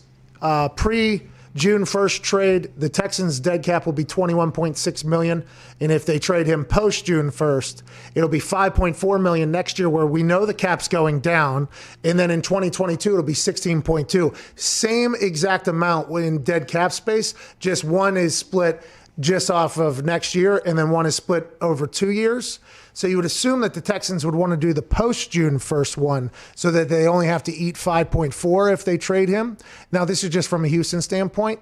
So if somebody made an offer there, and then we talked to Lombardi this morning, he said you can do a post-June 1 money dump, which I'm not 100% sure what that means. I would assume that means like, hey, we're trading, but we're agreeing to a post June 1st trade or something like that. I'll ask him on Hammer Don what he meant about that, which is coming at 3:30 here on youtube.com/The Pat McAfee Show. A wealth of knowledge there. It's going to get interesting because it could get expensive for Deshaun if they don't want to trade him.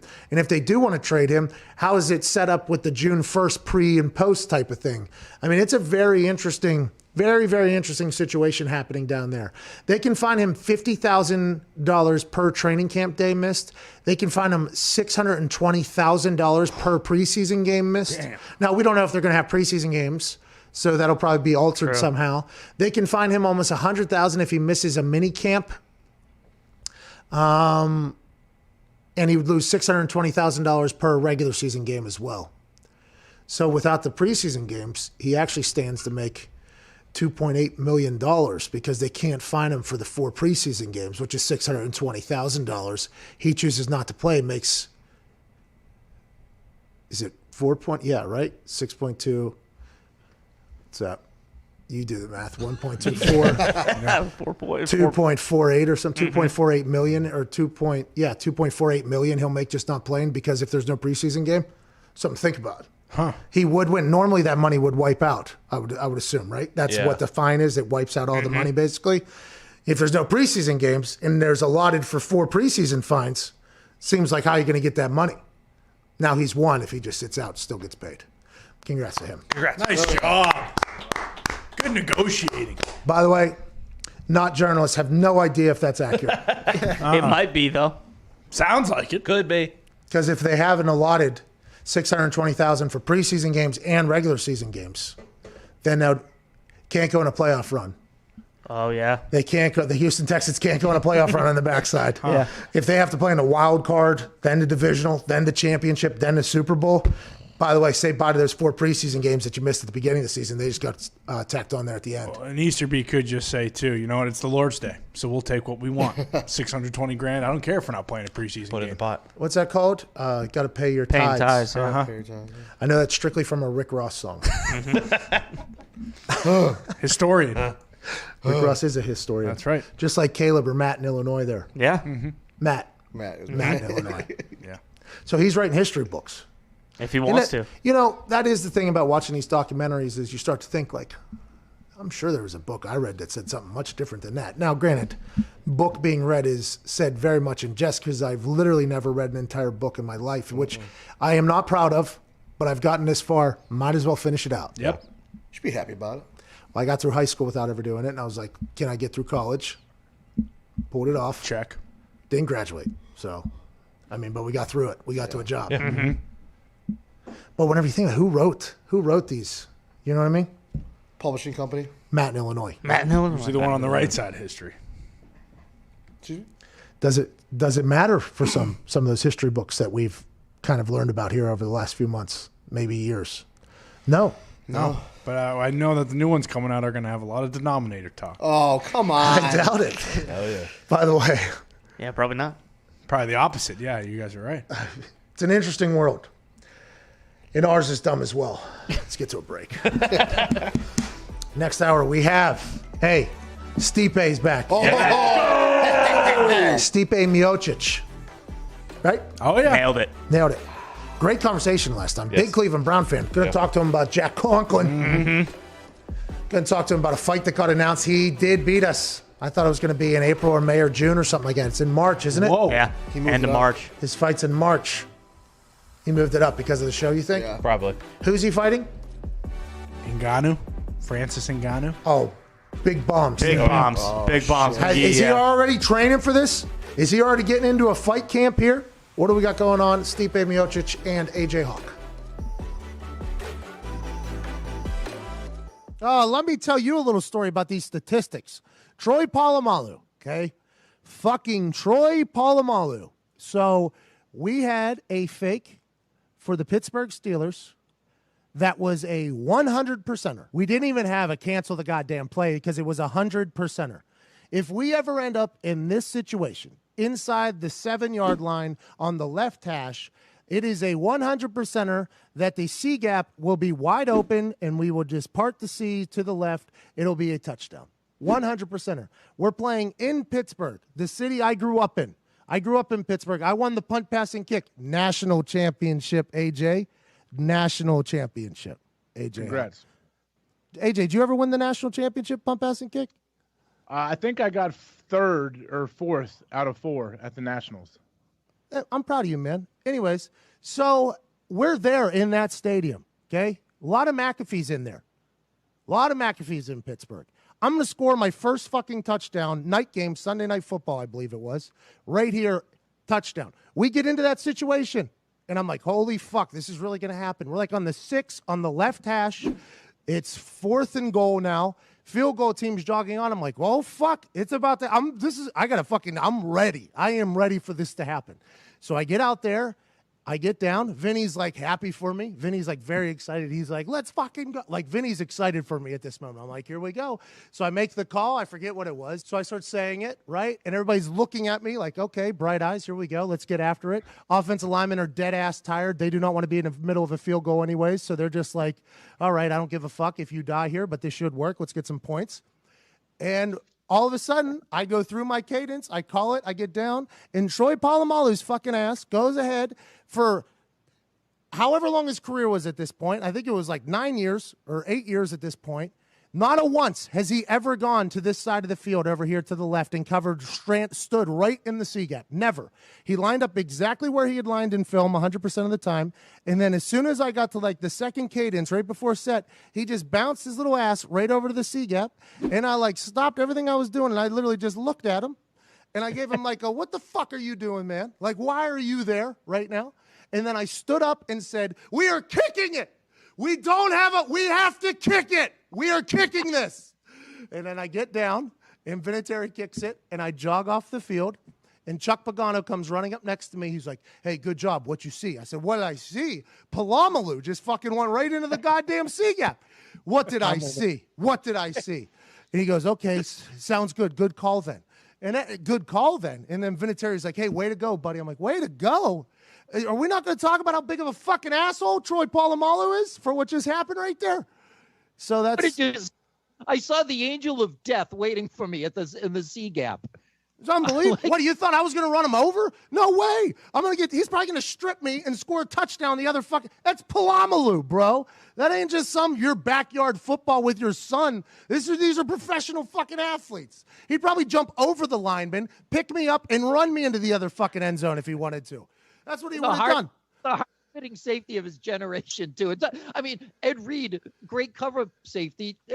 I don't know that you would have feared him, but Ed Reed, I would have feared Ed Reed. Yeah, if I saw Ed Reed in that C-gap, absolutely. Reed, boy, the best safety you ever seen, boy. I ain't doing shit to Ed Reed. No, Ed Reed would have made the tackle. I'm saying that Polamalu would have shaved years off your life. Oh, my God.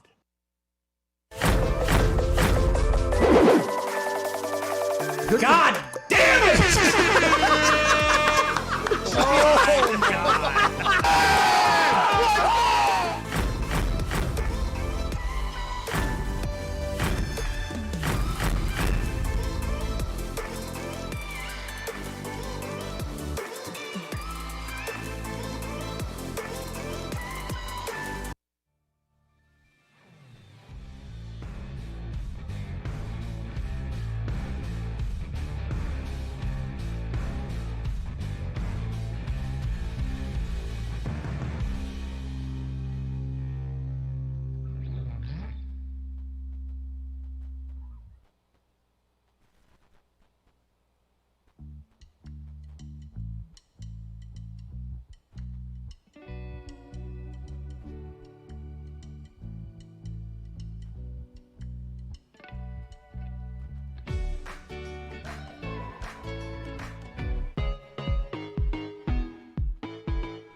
The Pat McAfee Show. There'll be no rules for our guests, for us, for the things we can talk about.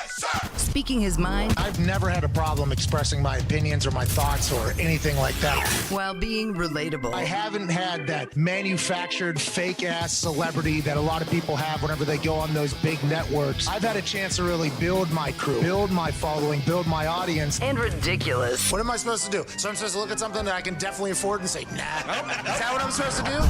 The Pat McAfee Show starts in 3, 2, 1. Welcome back to said show. It is Thursday, January 28th, 2021. Hour 3 begins right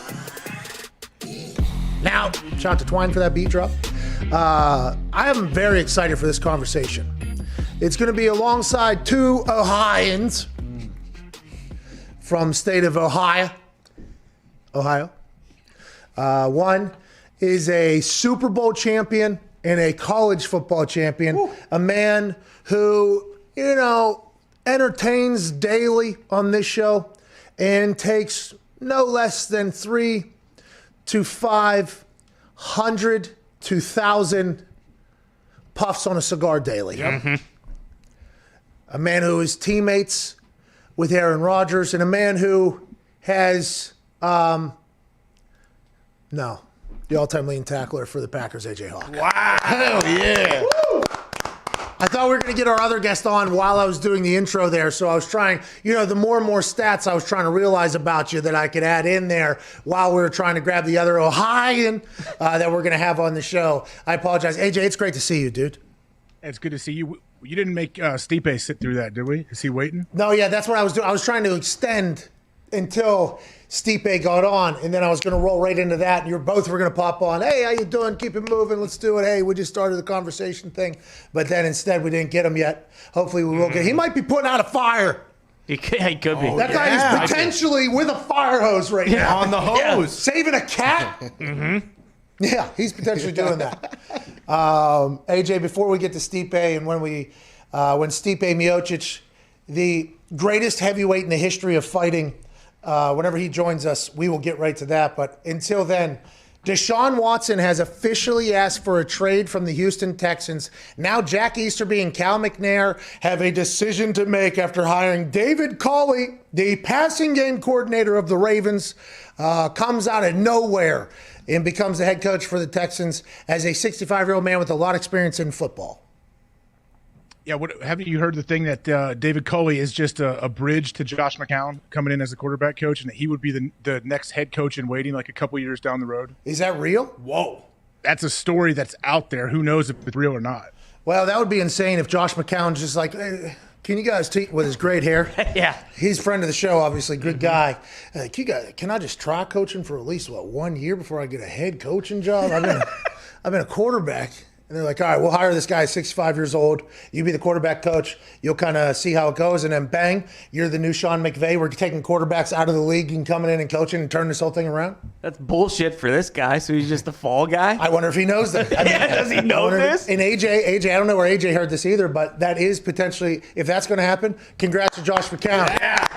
Josh. Boy, Josh, 1 year from now. I've heard it's a firestorm down there, but speaking of firestorm, ladies and gentlemen, joining us now is a man that would put on a helmet and go put out a firestorm and also walk into a cage, any cage. It could be an octagon. It could probably have 4 different sides, and he will beat the fuck out of whoever else is in there. The greatest heavyweight in the history of fighting, ladies and gentlemen, Stipe Miocic. Yeah! Hell yeah! Let's go! Hey. How you doing, man? By the way, You got me. I thought your fight was going to be later in the year. You said in the first quarter, then you extended it. It has been announced now for March. You're fighting against a guy you've already beat, but now you're an underdog? What the fuck is going on, Stipe? What am I missing in this whole thing? No, man. Vegas hates me. They always lose money on me. So, yeah, man, nothing new. I'm used to it by this point, and I'm always the underdog, which I love. I love being the underdog. It is what it is. And listen, I'm going to come out on the 27th and walk out with the belt still wrapped around my waist with my hand raised thing, and still, nothing's going to change. And still, let's go. Yeah. Hey, Stipe, how good does it feel? I guess, obviously, your first fight, you you worked him pretty well. How good does it feel, I guess, to beat a guy like that who, like the normal casual fan looks at him and like, wow, that's one of the scariest looking humans I've ever seen, and Stipe just ragdolls him. It's like, how good does it feel? It's a good feeling. I mean, I'd say. Always winning is a good feeling. I mean, we had a great game plan. You listen, he's a tough guy. He's a big dude. He drops bombs. He's been knocking everyone out, and gotta watch out for those knee hooks he's got. They're big. And he's strong. He's strong as shit. But I have faith in my coaches, man. That's where I'm at. It's not because of me. It's because of my coaches. We have great game plans every time we walk in, and I'll be fine with it. When did you know you could just eat punches to the face? Was that like because he does throw bombs, but you have this after watching some of your highlights, you have some Homer Simpson. Like you will just eat one and then you will send one right back. It's an unbelievable skill. And AJ, obviously, he has 0 documented concussions. Zero. And he probably got in high school and didn't even remember in Centerville or whatever. But when did you know that you could just eat bombs to the face? Well, it must be an Ohio thing. I don't know. Just saying, but. Oh man. I do get hit though. I'm like, dude, like Homer. So, I never want to get hit. I don't care whoever says anything to say that they don't mind getting hit, because that's the dumbest lie I think I've ever heard in my life. I do not like getting punched in the face. It does not feel good. I'll take it, but if I can avoid it, I will avoid it. That's as smart. much as I could. Yes, very smart. I like to be able to talk. I have a hard time talking as it is, so I don't need any worse. Hey, well, you're not there yet. I assume here in like 10 years or so we'll have you on, and it'll be a much different sounding man. You know what I mean? Yeah. And that's I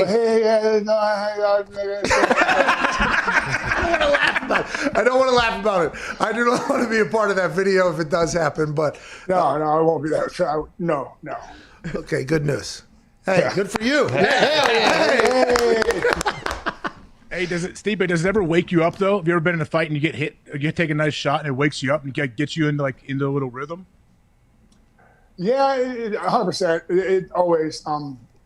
I think when I walk, like I tell them this, I walk out. I'm like walking to the cage. I'm thinking like, why the hell am I doing this? Like I could be a fireman right now. Like this is like, why does this dude hate me? Why does this dude tell me I suck? I'm gonna get knocked out. Like why do I need this in my life? Why do I need this like nervousness? And then you shake my coach's hands, hug him, do all that. They put the grease on, check me up, make sure my nails are cut, cup check, da-da-da. I walk in, they close the door. I'm like, well, I can't leave. And then, and then I start going and I feel good, trying to feel them out. I get hit. I'm like, all right, now it's so, it's like fight or flight. Stipe, you said it must be an Ohio thing. AJ over there, said the same thing about Oklahoma drills. And his mindset was, well, if murdering people is the only way to survive this, I guess I'll have to murder people or something like that. Is this the water in Ohio, you think, that it's just like, let's go ahead and go to war if we have to? Yeah, man, that's how we do it. That's why we're like the toughest people in the world. Yeah, I think Pittsburgh. I'm just saying. Wait, what did you say Pittsburgh? Did you What's say that? Pittsburgh? What's that? Did you say Pittsburgh? No, you were talking. I thought you were saying something. Oh, no. I just, you're lucky. That's why I didn't want to repeat it. No, I don't know, man. I think you just, I think it's the mindset. Just the people that, from that state, they just have a different mindset, I think. When you get in there, you have a strategy, obviously. We've been learning this, and you said your coaches will have you ready to go. It's a whole team thing. Whenever I get into my Oculus boxing and I knock one guy out, and then we move up a class and I'm fighting the same guy, I always have a strategy for him. You know what I mean? This is how I'm coming at him. You've had success already. Is it like in football where a team will have to make vast adjustments to the next time they play, or when a team decides like, okay, this is the key to do it? Like in your mindset, now you can't give away strategy obviously, but is this becoming something where every fight is its each own individual fighter, or will you be viewing it like the last one? No, it definitely is different. Every fight, no matter what, if it's the same guy or a rematch or it's a new guy, it's always a different, strategy when you go in. So of course our training's hard. You got to get in shape and all that, but just your approach of, making sure you're doing the right things, making sure you keep your hands up. And sometimes he does tendencies. You watch old film on him, you watch the new film on him, you try to pick up stuff. And, fortunately for me, the guy I'm fighting hasn't really fought much last 4 fights. He's been knocking everyone out in like 30 seconds. So it should be fun. So, but we'll figure it out. Though. I usually do. We'll be all right. But yeah, he's a tough guy, like I said. But yeah, every fight's always different. I mean, you watch, some of these games, football. One beginning of the year, a guy that gets smoked, and then all of a sudden, the end of the year, the other team that got smoked wins. So it's like you just, there's always, it's like that. I don't know, just that like the strategy. You were talking about the strategy. It's always you gotta whoever's the best strategy and makes it work is gonna win. Hey, how frustrating frustrating is It does. It does. Yeah, you got to evolve. You got to evolve. Yeah, there it is. Evolve. There is a word I was looking for. Yeah, 10 years from now, I'll get you too. Yeah. Hey, how frustrating is it for you, or is it not, when you watch professional athletes in other sports? Like, say, a football player gets in a fight during a game, and you see these wild, awful punches, or basketball can tend to be worse sometimes as well. You see guys can't throw a proper punch. Like, do fighters talk about that? No, I mean, I don't care. I mean, I'd rather be doing that where you guys are at, because I'd be making way more money. But, no, I mean, I just laugh, because, I mean, it is what it is. I mean, because you look at football, man, it's tough. Guys, why are you punching out with a helmet on? That's like the dumbest thing. It's like, I don't know. It's like me trying to like knock over a car or something. I don't know. You know what I mean? And so I like with basketball too. I just, a lot of you guys are flopping, which I get it. It's all about like the make them look like it was a foul or whatever. But I don't know. It's just I don't care. I mean, but I'd definitely be switching spots. So I wouldn't care. Have you started your fight? Money. Have you started your fight camp yet for this fight? Are you already in it? Yeah, actually, I took your advice. I've been using the Oculus a lot. I've been doing that a couple times a day. Yeah. How we doing? Burning. I know. I'm like 0-10 right now. It's the worst. That's what I thought. Wow. That's what I'm talking about. Thank you so much for joining us, Stipe. All right. Have a good one. Yeah, I'm joking. It's the worst. It's the worst. It's like I'm still amateur too, which is the worst part. Yeah. What have you been training though? Do you just always stay in shape? Yeah. I just I don't go crazy until the fight gets announced and really turn it up. But I think we're like 9 weeks out, whatever it is. I've been doing twice a day, doing my thing. And listen, as you get older, you guys know this. You gotta listen to your body, and I think the more you listen to your body, the better it gets, and better shape you can be. Even though I'm getting older, I feel like I'm in the best shape of my life. I know it's a cliche to say, but I really do feel that way. Hey, what's Dana White like? I know you had your coach put your belt on when you beat Francis back in 2018, I believe. But have you got to hang out with Dana? What's your relationship like? Yeah, man. I mean, he's a good guy. He's my boss. I don't know. You can't be friends with everyone, but I'm friends with him too. I mean, you have your moments. It's just like like your friend. You get in fights with your friend. You just I mean, I don't know fights. It's just disagreements, I guess. And it's all good, man. I wish him nothing but best. He's a great guy. I wouldn't be where I'm at if it wasn't for him in the UFC. So I'm.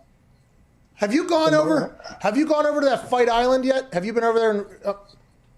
No, I'm not going to. No, I'm going to fight in Vegas. Okay, so it looks cool. It looks great. Honestly, it looks great. I just did you hear about the guy? Did you hear about the guy scaling balconies over there? Did you hear about that story? Yeah, when he's like trying to get something snug into his room or something weird. Yeah. So what do you guys have like a group chat in the UFC where you're like, what's going on? Does everybody like kind of know what's going on? Like a big group chat? No, it's kind of just word of mouth, I guess. I don't know. Yeah, I really don't know. What was in the bag, Stipe? What's that? What was in the bag over there?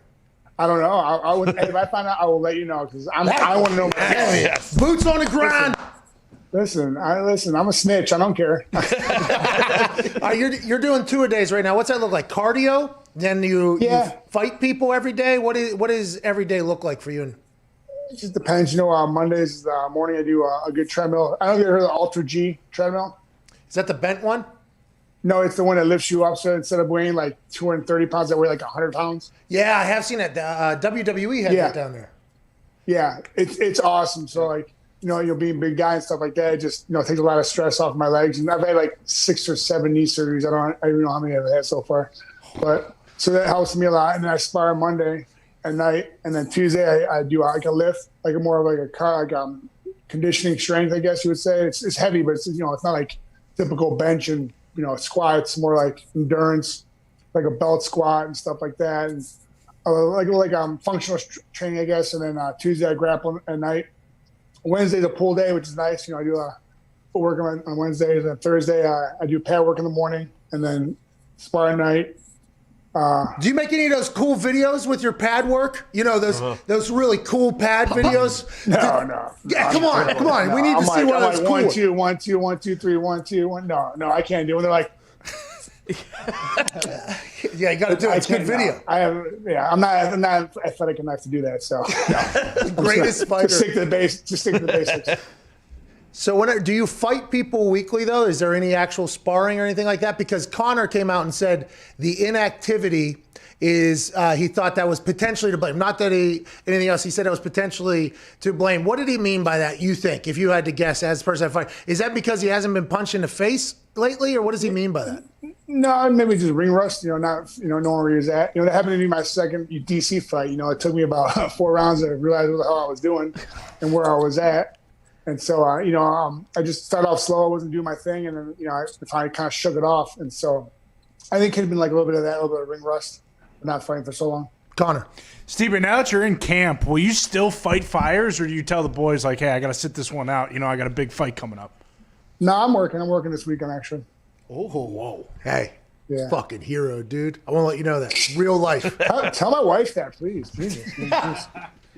Dude, I mean, fire. Could you imagine? Sometimes whenever I'm lighting something potentially, and it gets a little bit too hot, and my eyes burn, I'm like, oh my God, jeez. I think life is over. Dude, I do the same thing. Don't worry about it. I feel the same way. Hey, have you ever been, like, you see those crazy pictures, and my uncle just retired, by the way, as a fireman in Pittsburgh. God bless him.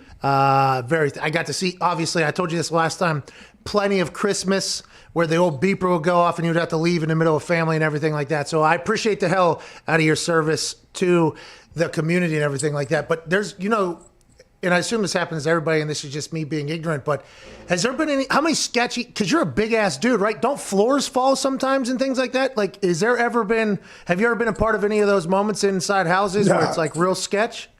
No, I mean, sketchy houses when there's no fire, we're just a medical call, but like fire, I mean, no, nothing terrible. I mean, just kind of we get there and, but most of the time it's either put out or we get there, we put it out within time, or other times we have to stand outside and do defensive measures. Oh no, it's happening. Yeah. I know.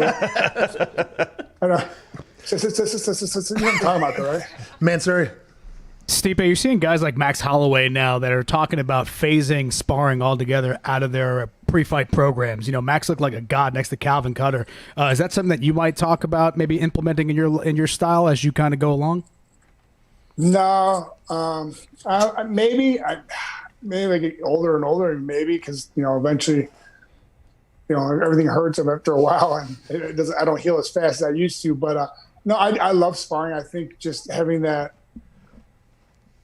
it's a different conditioning, I guess. It's like, when you guys are scrimmaging, for football, it's just like it's real life, and just so you know what to expect and all that. So I think I love sparring. I just feel like it's a different conditioning. You want me to send you an Oculus so we can go potentially, I got one. I told you I got one. I've been training, man. Hey, when I hit you with this boom pow, I don't know if your AI guy is going to be. I don't know if they're going to be able to handle it. I don't want the smoke. I'm good. I'm going to step up. Oh man, Stipe, we appreciate the hell out of you, man. The Browns lost. It's a shame. It's a shame. We talked to Jack Conklin, though. We talked to Jack Conklin last hour. It sounds like he believes that everything's going to keep going good for you guys, though. I believe so. I think so. I think we showed a lot. We were down a little bit. We came back, and then just so heartbreaking. And listen, man, no one gave us a shot. Everyone thought we were going to make the playoffs. We made the playoffs. We won our first game. I mean, we were only home with the defending champs. I mean, we're right there, man. Don't forget OBJ was hurt most of the year too, and that guy could have helped a lot because he would have brought a different dynamic to the game. And man, it's just so close. But yes, like we were saying, Cleveland, there's always next year. Hey, there is always next year for the Browns. And right now, though, it's your time. The greatest heavyweight of all time from Cleveland, ladies and gentlemen, Stipe Miocic. Yeah! Good luck, man. Good luck, dude. Thanks, guys. Thanks. You asked him if that would be pretty cool to do something, whatever he did, make like people that look incredibly intimidating, look very wobbly and everything like that. just think about, to further expound upon your point there, think about how cool it has to be to know that, like, no one on earth. Yeah. No, not a single person on earth. Just wherever I'm at, whatever's going on, okay? If anything was, let's just say, hey, something just pops off. There's not a single place on earth. That has to feel pretty cool. You think? Hey, I feel much better about myself. I haven't done the Oculus boxing yet, but Stipe said he's 0-10, and you're basically undefeated. So yeah, I feel like he was fucking with me a little bit. I feel like Stipe was potentially fucking with me a little bit, and that's okay. Yeah, he, by the way, goes back to my point I was just making. Yep, that's right. He can do whatever the fuck he wants. He can do whatever the fuck he wants, Stipe. I wonder what his training is like. You never take sparring out, he said. Nah, we need to punch each other. Man. He's with his original team too. A lot of those guys become stars and they jump to like these famous teams that are all over the country. He's stayed with his same guys. I don't think he's leaving. I saw that. Khabib talked about that immediately following the fight, and Mike Chandler was not happy about that. He's like, hey, the guy just got out of a fight. Now's not the time. Give him a break. But that has always been a storyline in multiple different things. Remember Conor during Tough, the Ultimate Fighter, against...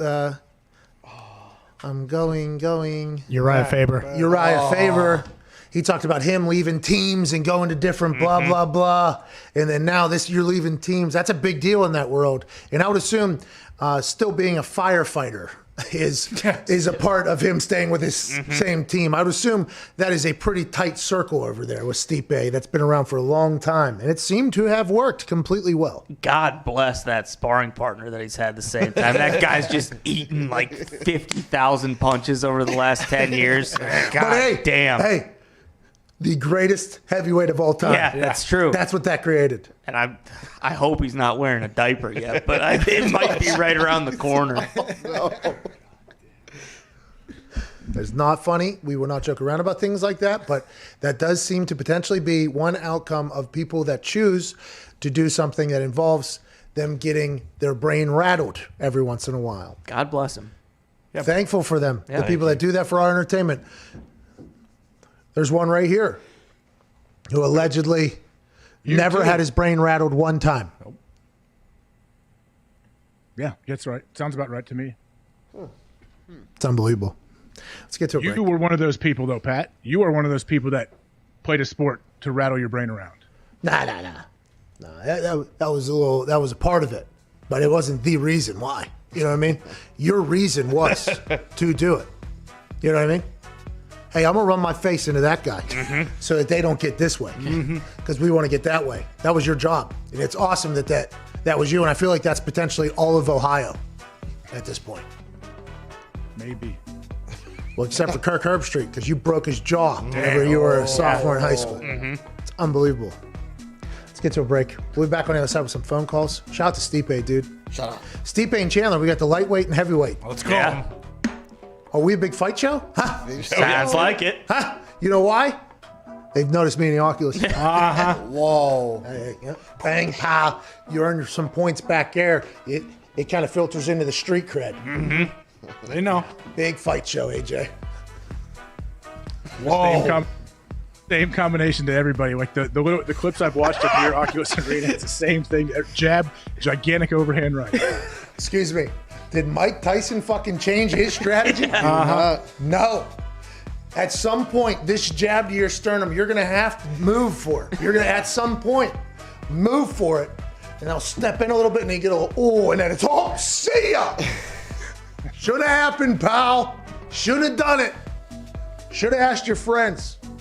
By the way, that's what Michael Chandler did this weekend. Oh, yeah. During his knockout. Boom, pow. He might have been watching, people were saying. Yeah. I'm happy I could be part of his fight camp potentially. If Stipe needs anything, give me a call. We'll be back on the other side answering your calls. This is the Pat McAfee Show, Thursday, January 28th, 2021.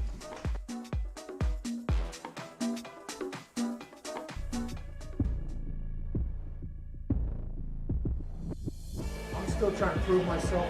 This is my fucking guy right here, though. Yeah.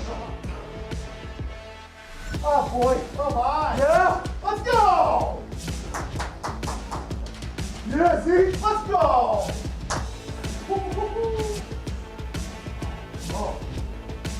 Oh my God! No! No! What, did you tell your computer thing that you're 7 foot tall?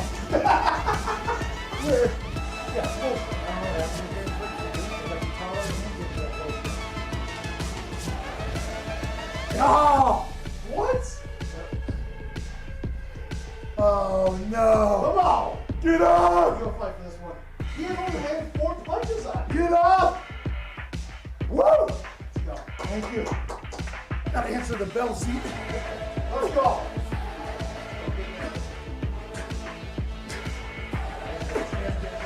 This man's gonna lose big hit.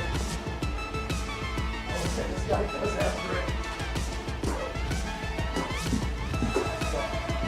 It's win. Let's go! Big win. Chat's going crazy. Woo! That was the toughest fight I've ever seen. That was holy shit. Oh. Thank you. Thank you. Wow. Thank you. I'm rewatching a history of that last hit. Vicious right hook. Couple people, one college kid, took a shot at my swag. We know. We know. We don't like that kid. I don't think a lot of people understand what swag is. You know, some of this younger generation thinks, you know, swag is just like the clothes I wear or whatever. No. Swag is a mentality. Yeah. Swag is a mindset. I tried to tell this to some of the guys in the locker room this week. I said swagger, which is what swag comes from. Swagger is a mindset. Swagger isn't that you have a Supreme backpack on, or that you have your shoes, you know, unlaced, walking around with, you know, you got your new Louis fanny pack that you make sure it's not worn at your waist, it's worn over your shoulder. That's not swag. That's not swagger. That's fashion choices. True swag is owning your inner essence. It's a mindset. Mm-hmm. And my essence on the field is that I feel like I'm a throwback player and I'm a tough guy. What I've played through, how I wear my stuff, you know, I'm kind of a no-nonsense, straightforward. To me, that's what swag is all about. You're damn all right. this like fake swag out there. I got my special towel. I got this. I got that. I got this writing out there. A lot of you guys are just posing. All right.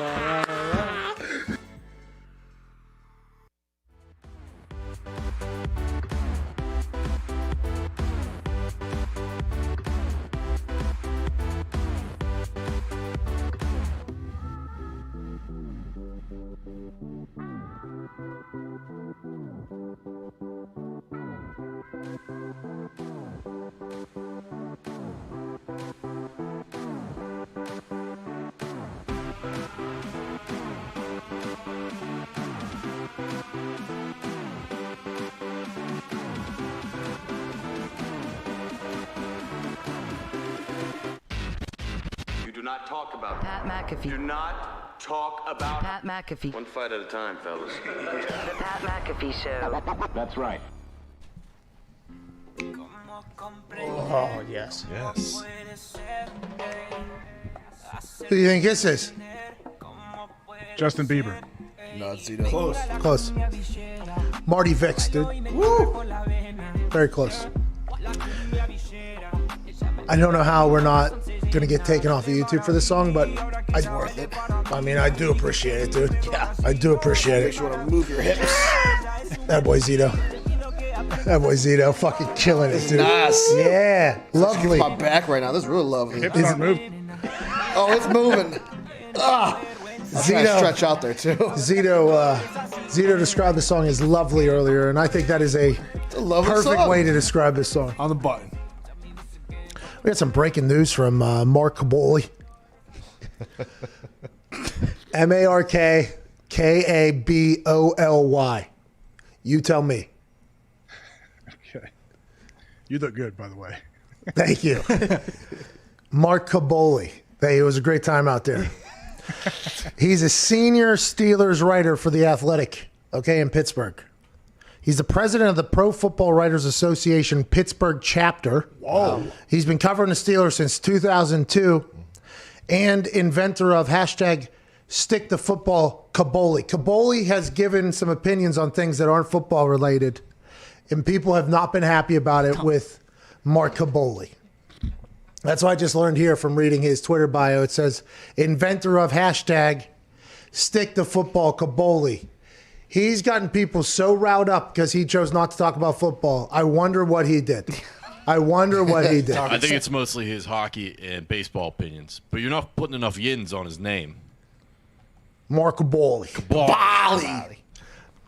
Anyways, Mark says that Art Rooney II said that Ben Roethlisberger wants to come back and has told the team that. Rooney said that they can't do it at his current salary, and Ben knows that. If they can agree to a contract alteration, it sounds like Roethlisberger is back in Pittsburgh. So say goodbye to Matthew Stafford. We don't need him. Say goodbye to Sam Darnold, Jameis Winston, Carson Wentz, any other quarterback that could potentially go in there.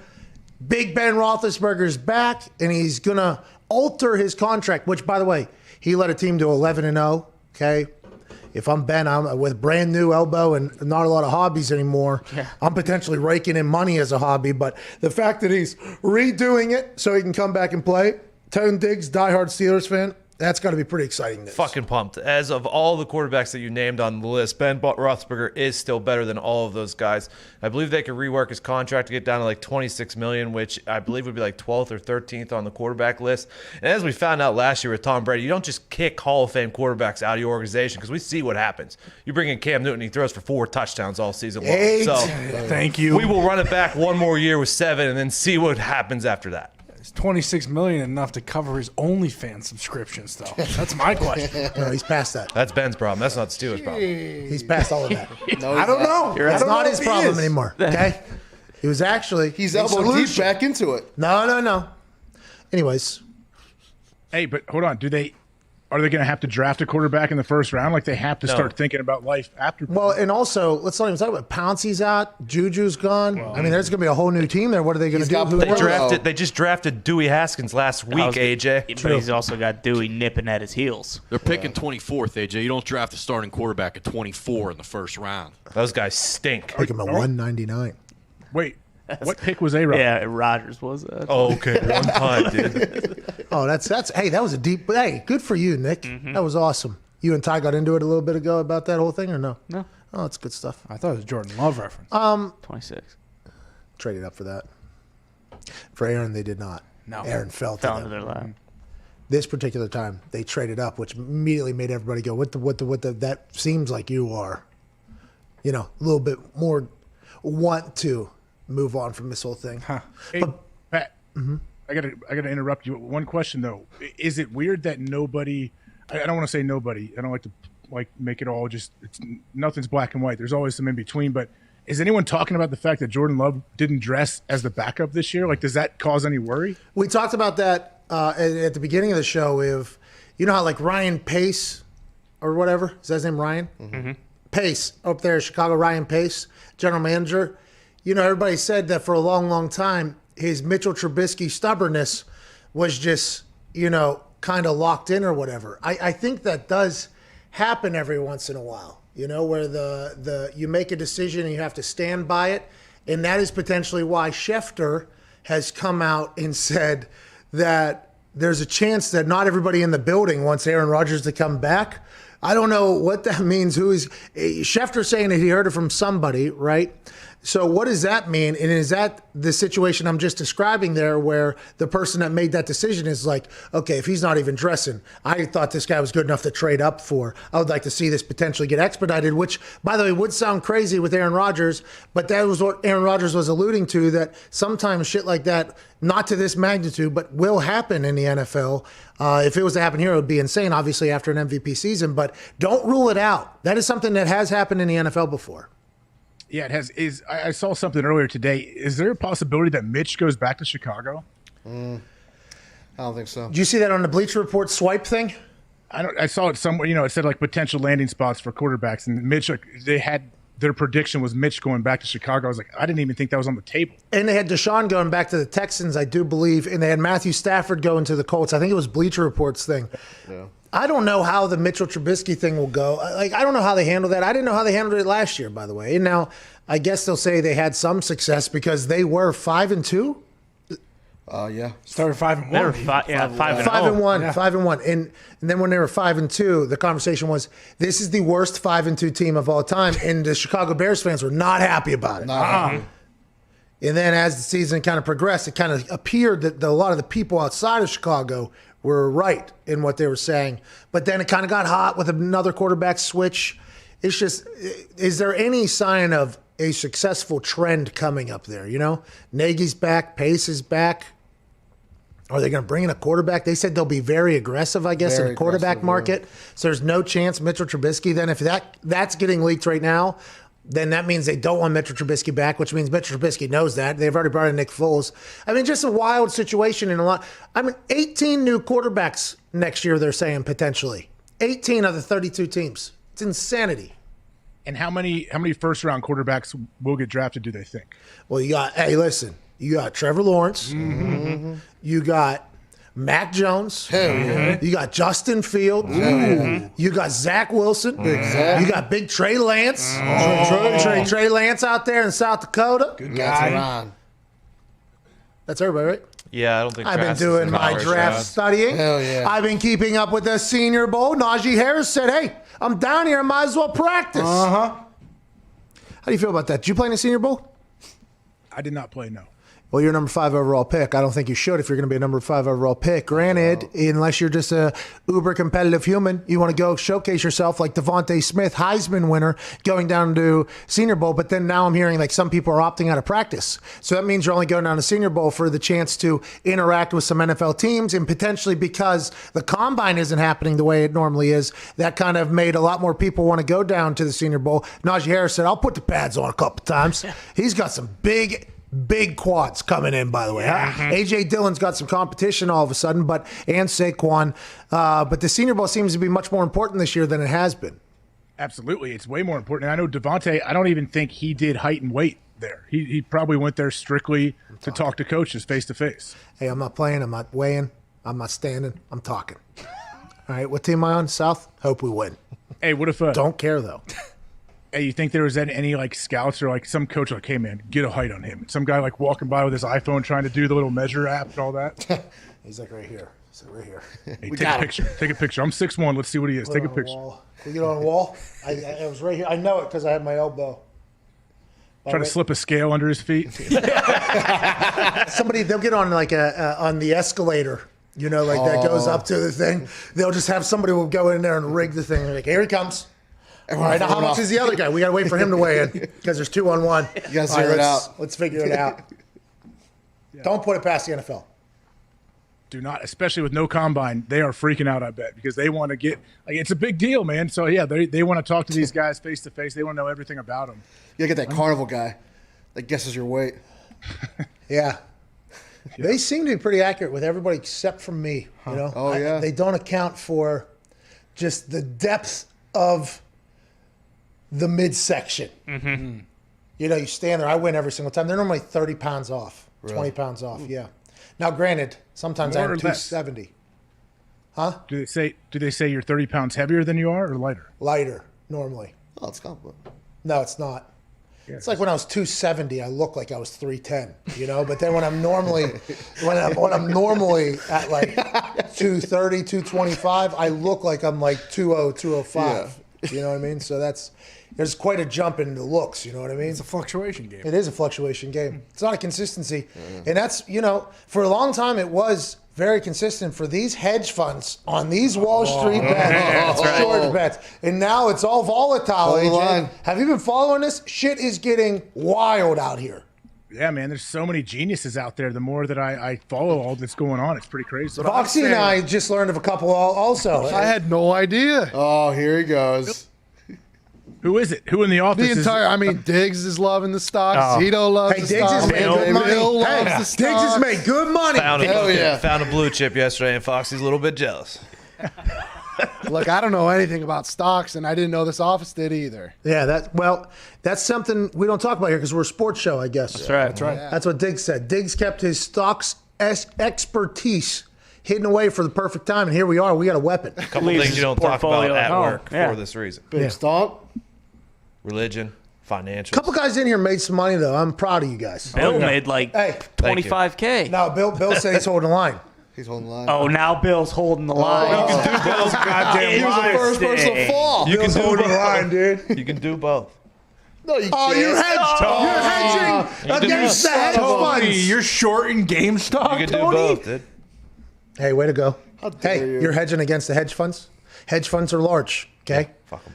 This is the classic, would you rather fight one horse or 500 miniature horses? Uh-huh. That's what's going on right now in this world, okay? There's, what's that? Which one do you want?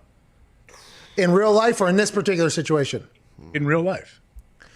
I think you give me 500 of them little things. Uh-huh. And I'm just running around and I'm doing pa pa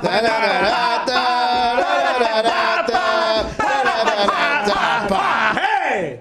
I think. Yeah. All right. What would you do to the one horse if you got forced to fight the one horse? Sternum. Sternum.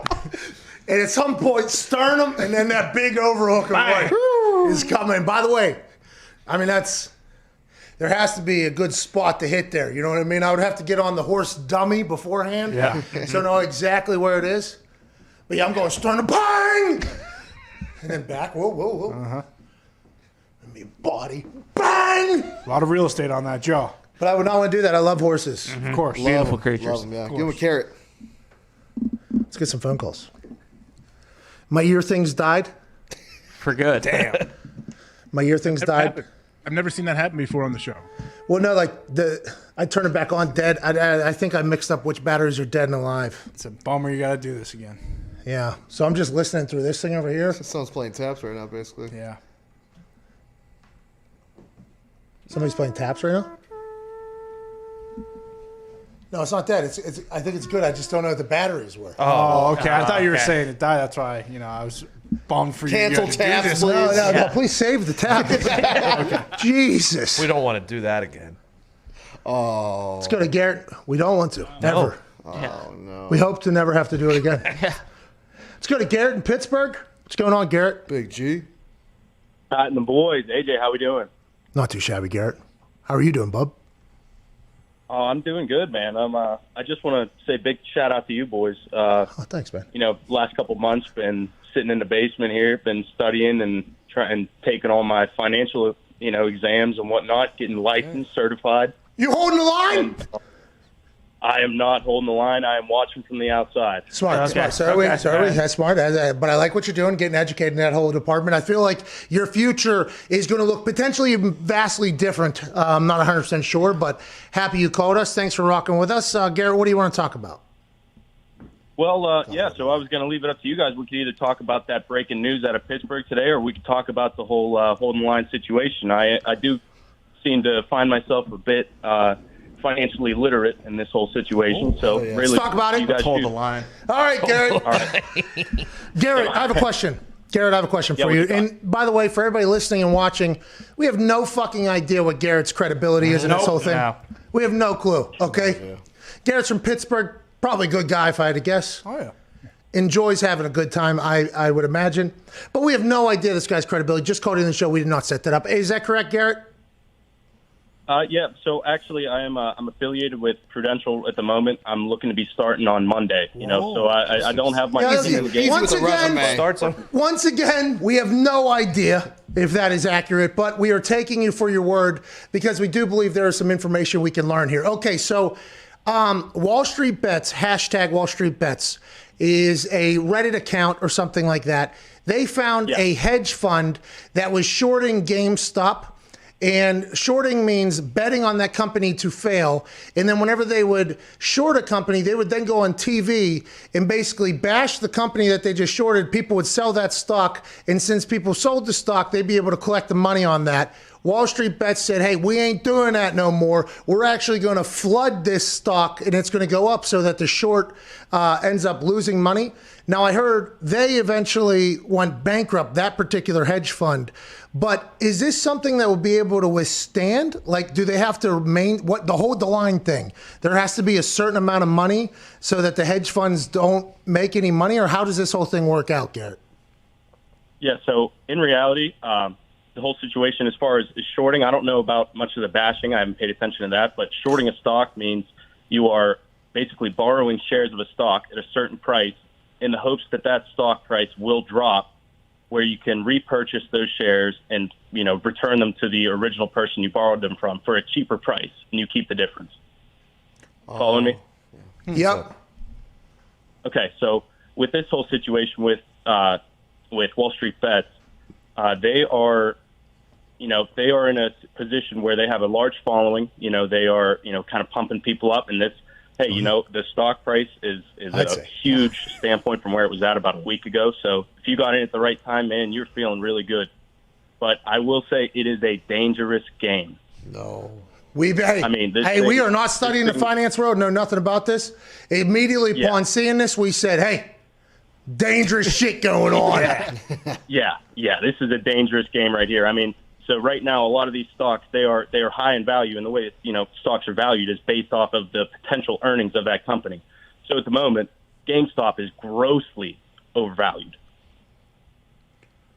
I'd say. Well, you don't know. Sell a lot of video games. It's cyclical, everything's cyclical, People love going to the store to buy video games. But I mean, this is very similar to, the tech bubble in 2000, and a bubble is. So get to it, Garrett. What are you saying? You're saying it's going to collapse, and then when it collapses, everybody loses their money, including the hedge funds people that were shorting it because the short only has an expiration date?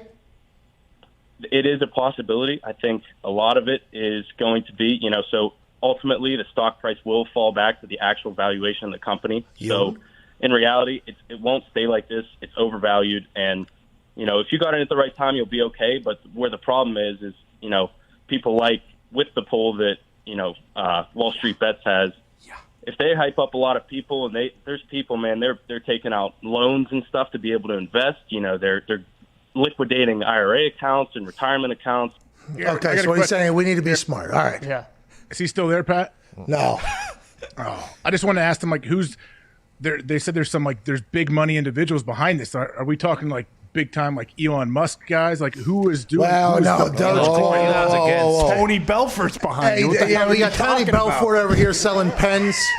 But also, you should see the penny stocks that he was pitching. No, but you're talking about on the Wall Street Bet side? Is that what you're talking about? Because Elon is also promoting Dogecoin, I guess. DOGE coin. And I'll tell you what, almost turned Connor into a full-time Dogecoin miner. Yeah, I'm still in the process of getting my processor, up to the speed to mine all those Dogecoins so, we can all be billionaires in here. That's what we're trying to do.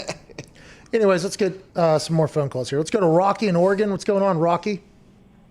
Hey, Pat, boys, how y'all doing? Hey, not too shabby, Rocky. Before you get started, hey, big shout out to Garrett. We appreciate the call and the information. Good luck in your finals and all that stuff. Hopefully you make all the money, and hopefully everybody's safe with how much money. Hey, only invest as much as you want to win. That's right. That's right. Oh, yeah. That's not accurate. Lose. Okay, don't get stupid out there. Be careful. What do you want to talk about, Rocky? Hey, well, first, I'd like to thank Garrett, too. I just learned more about what's going on in the last 24 hours in 5 minutes, so it's pretty cool. And we don't know if it's right. Yeah, true. Very true. We don't know. T's and P's to Foxy, because it seems like my Niners are going to be stealing his bad boy Matthew Stafford out of Detroit. But are we good? Is Jimmy going to Detroit? Where's Jimmy going? That's the big question, I think, for a lot of people. Come back home, baby. Tied up to his salary till May. Great question, Rocky. Yeah, they got Stafford going to the Niners. A lot of people. Dan Sileo said that's a preferred destination of him from the Dan Sileo show. I would like to see him as a Colt, but if he goes to the Niners, think about that offense with Matthew Stafford over there. Now, and that is quite a slight to Jimmy G, and I apologize, pal. That's just how it's going to go with my views on Matthew Stafford. But maybe Jimmy G finds another home, and he just goes and does what he did at San Fran, which is win for a lot of times. Well, I think Stafford anywhere is going to be great. But, yeah, when you think of Stafford, San Fran, especially They're getting some guys healthy next year. I mean, it would be a scary thing to think of. Matt Stafford, I think we're finally going to get to see how good Matthew Stafford is now that he's going to go to another team. I agree. And that stinks for the NFC, by the way, with that whole San Francisco thing, resurgence with hopefully they'll have, 1/10 of the amount of injuries they had this past year. And they also got kicked out of their town. So that's tough to do. Yeah. Tough to win games when you're getting booted from town. You know what I mean? Yeah. Are you still doing your Oculus thing on Sunday? You in or not? I don't know. Shockingly, you can never really nail down a time, a day of when you need me to do these things. Whoa. Whenever I figure something out. Listen, next 2 Sundays, we need you. Yeah. If you want to be a part of it. Next 2 Sundays, obviously. This Sunday, we have the ping pong challenge happening where I'll fight some people in there, obviously, and I'll try this new game, Super Hot, but then we're gonna cap, which tough game to play. Tough game to play, but boy, people love it. It's an awesome game, but okay. Maybe I need to play. I'll do some stuff, and then that'll be a warm up, and then I'll hop into the Oculus Arena, in the game 11 ping pong, and I'm gonna play against the boys. Yeah. And if you would like to get added in it, we would appreciate that. I would love to have you be a part of that entire thing. I need to play a few practice rounds, I guess, to go up against you. No, you're not going to have enough time. Okay, this is like whenever. This is This is like whenever. I forget who it was. There was a fighter taking on a wrestler, and they said, I've been wrestling my whole life, and you just started training wrestling or whatever. Like, that's a bad decision, waste your time. That would be like right now. Like, we're too close to the date now for you to get enough practice in. I'm pretty good at the game. Lost yesterday to somebody. That was a shame. That was a real shame. Damn. It was fresh out of a fight, though. I just threw him. Bang. And I shouldn't have accepted the game. He was too good of a player. I saw by his points and his amount of ranked wins. He was too good of a player for me to be accepting that game at the moment it was. I had just gotten out of the boxing ring, and I've only got to play against my AI guy like once or twice. I got in there. That guy, he was good. I'll see him again. He knows that. But I got a couple big wins. I'm playing pretty good right now. But AJ, well, you'll have to get to a certain amount of points. And if you've never played before, the points will get changed, in that entire thing. Just like golf has, here's some holes, you get some points here and everything like that. That's just how it goes. And then if you get to that point, we'll give away money to people that are in the comments section. Is it like a normal ping pong? Do we play to 21? What do we do? 11, and it's every 2 serves instead of 5. What's the most points you've had scored on you from one of the boys? I don't know. It's interesting. He got into like the overtime portion of it because it's win by 2. Yeah, Foxy and I might have battled. Once Pat figures me out, though, it's over. Yeah, Foxy's got no backhand. It's over. AJ, I assume you have this as well. It's like Pat goes into like pro athlete mode where he literally is like, all right, Foxy might win this. I'm going to start trying now, and then it's over. It's a good time. Yeah, I think that's with anybody. Like if you have to oh, wait, no, I can lose this one. Yeah, all right, well, I'm going to play now. Hey, and also, I am a pretty boring player, to be honest with you.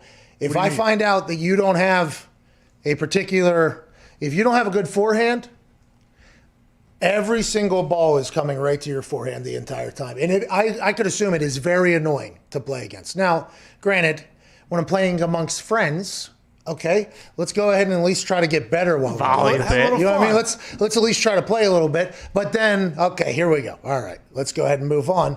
But I want everybody to get into this because I think this is something that is, like, I don't know. I enjoy playing ping pong against people and talking and shit and doing things like that. I've been playing against buddies from back home. I mean, it's been pretty cool, this whole thing. Only getting better, too. Yeah, and I'm only getting better. And I think they're going to have tournaments, too, that I'm going to try to enter into. They sent me a message telling me, we got to get the fuck out of here. Oh, shoot. Oh, AJ. They sent me a message basically telling me that they're going to get me a coach. AJ, 20 seconds or so, any way you can hype up the serious listeners going into Chris Mad Dog Russo and Mad Dog Unleashed?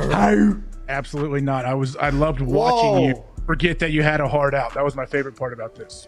Yeah, I looked up there at 55-25. I was like, well, goddamn. A much better radio show than us will be joining you here in about 6 minutes or so. We'll see you manana with a massive show. Sirius XM, Channel 82, Mad Dog Sports Radio. You didn't get it in. You guys didn't get it in. What? I think we stuck it in. Nah. They heard the beginning. Nope. They heard the B of the bark. So the bark didn't happen. Oh, they heard the B. It did. They heard the B. Nope. That's a shame you guys stopped it. We knew it was coming, Foxy. Yeah, we always knew it was going to happen. Not the arc. They heard us. It's been a crazy day. Hold the line, boys. Hold the line. They didn't hold it. Hey, I'm always holding the goddamn line. You know that, right? That's true. On the opposite side, I am not holding the line. Get the hell out while you can, people. They are going to take your money. Whoa, dude. Connor has been very pro that stance. Look, by the way, I think I am also. But hold the line. Hey, what, you do fucking what you Merrill gotta do. Lynch, dude? I'm not Hold the Merrill line. Lynch. We know how these big fish act. They're not just going to let the little fish get theirs. They're going to get theirs back. You were the guy in The Patriot who was retreating. Who are you talking While to? Mel Gibson was running up with the American flag. If Mel Gibson was my financial advisor, I would hold the line with him, but he's not. It's not bad, yeah. It's interesting. There's going to be some tempting situations for some people, I'd assume. Yeah. Hey, this is really going to test the line, though. Don't you be gonna hold foolish. that thing or not. Rich Rodriguez used to say, hold the rope. Mm-hmm. These sons of bitches are holding the rope, and they're staring right over the edge of the cliff. You know? Yeah, exactly. Are we still doing this? Are we going to pull a little bit? Wild time. Hey, what a comeback for Mel Gibson, though, huh? Yeah. That I guy. guess, yeah. What do you do? Big time anti-Semite. Yeah. Oh, he's the drunk, the yell, the scream. Yep. The voicemails or whatever with his girlfriend, like that. Man, that guy's got a little bit of a temper. A little bit. But he was just Santa Claus in a new movie around the holiday season. Yeah, it was awesome. It was action flick. He was. Around the holiday season. He was. Man, I'll tell you what. There's some incredibly dumb shit that happens in this whole world of ours in our existence, huh? Oh, yeah. I mean, a lot of it. And I do believe that our show is potentially the dumbest of stuff that happens in your day-to-day life. But I mean, there's some pretty serious outcomes, I think, potentially to holding the line here. Pretty serious, I believe. Oh yeah. We have to talk about it. I mean, it's the entire internet right now going to battle. So we're an internet show. What do you mean by hold the line? What do you want people to do? Hold. I don't want anybody doing it. Hey, I'm just telling you what the internet's saying. Don't Hold the sell, line. AJ. Don't sell is what they're saying. The big thing right now is hold the line. Yeah. Hold the line. Because whenever you're watching that stock and it was climbing and climbing, and then whenever it started coming back down, they were like, hold that damn line. And then all of a sudden the horse would start turning back up, and then down it would go, and then hold it. Don't give up. And then, oh my God, we're coming back up at that thing. They got to do that for what, another 16 hours or so. Yeah. Good luck. It's quite a ride. Good luck. Yeah, man. It's I don't know. There's a lot of smart people out there. I guess if you search the internet right now, they'll tell you exactly what's going on and what you should do.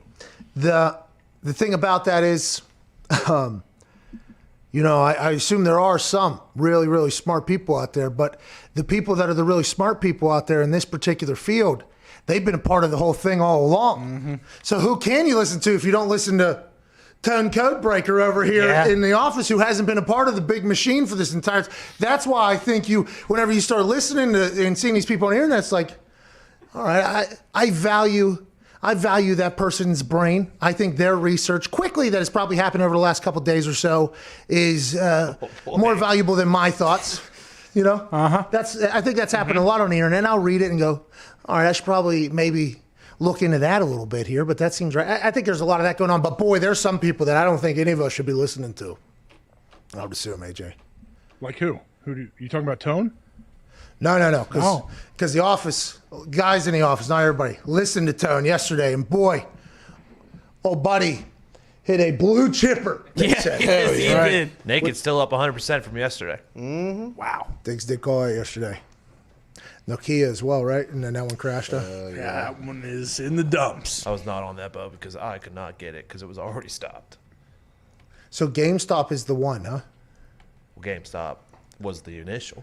No, but it's the one. The chosen one. Yeah. Yeah. It's the only one that's hold. Yeah. Hold. There's a lot. Hold. Apparently, Robinhood has begun selling shares for people's own good. See that? You don't say. You see that? Didn't see this one coming. Bro. See, Robinhood's helping them out because they know what's about to come down. Well, yeah, obviously Robinhood's helping them out. I mean, that's what makes us in this conversation right now, that there's going to be a goddamn colossal clash. There's going to be a colossal clash is coming to Wall Street. That's right. That's why you got to sell now. Stop holding the line. The line's dead. No, but this is what Diggs was talking about to you. The whole horse one way, horse the other. Yep. Uh-huh. That's what the whole line people are saying to you. Well, I'm letting just you know. trying to help them out. I would assume there's a lot of people saying hold the line, though, that are cashing out. Yeah.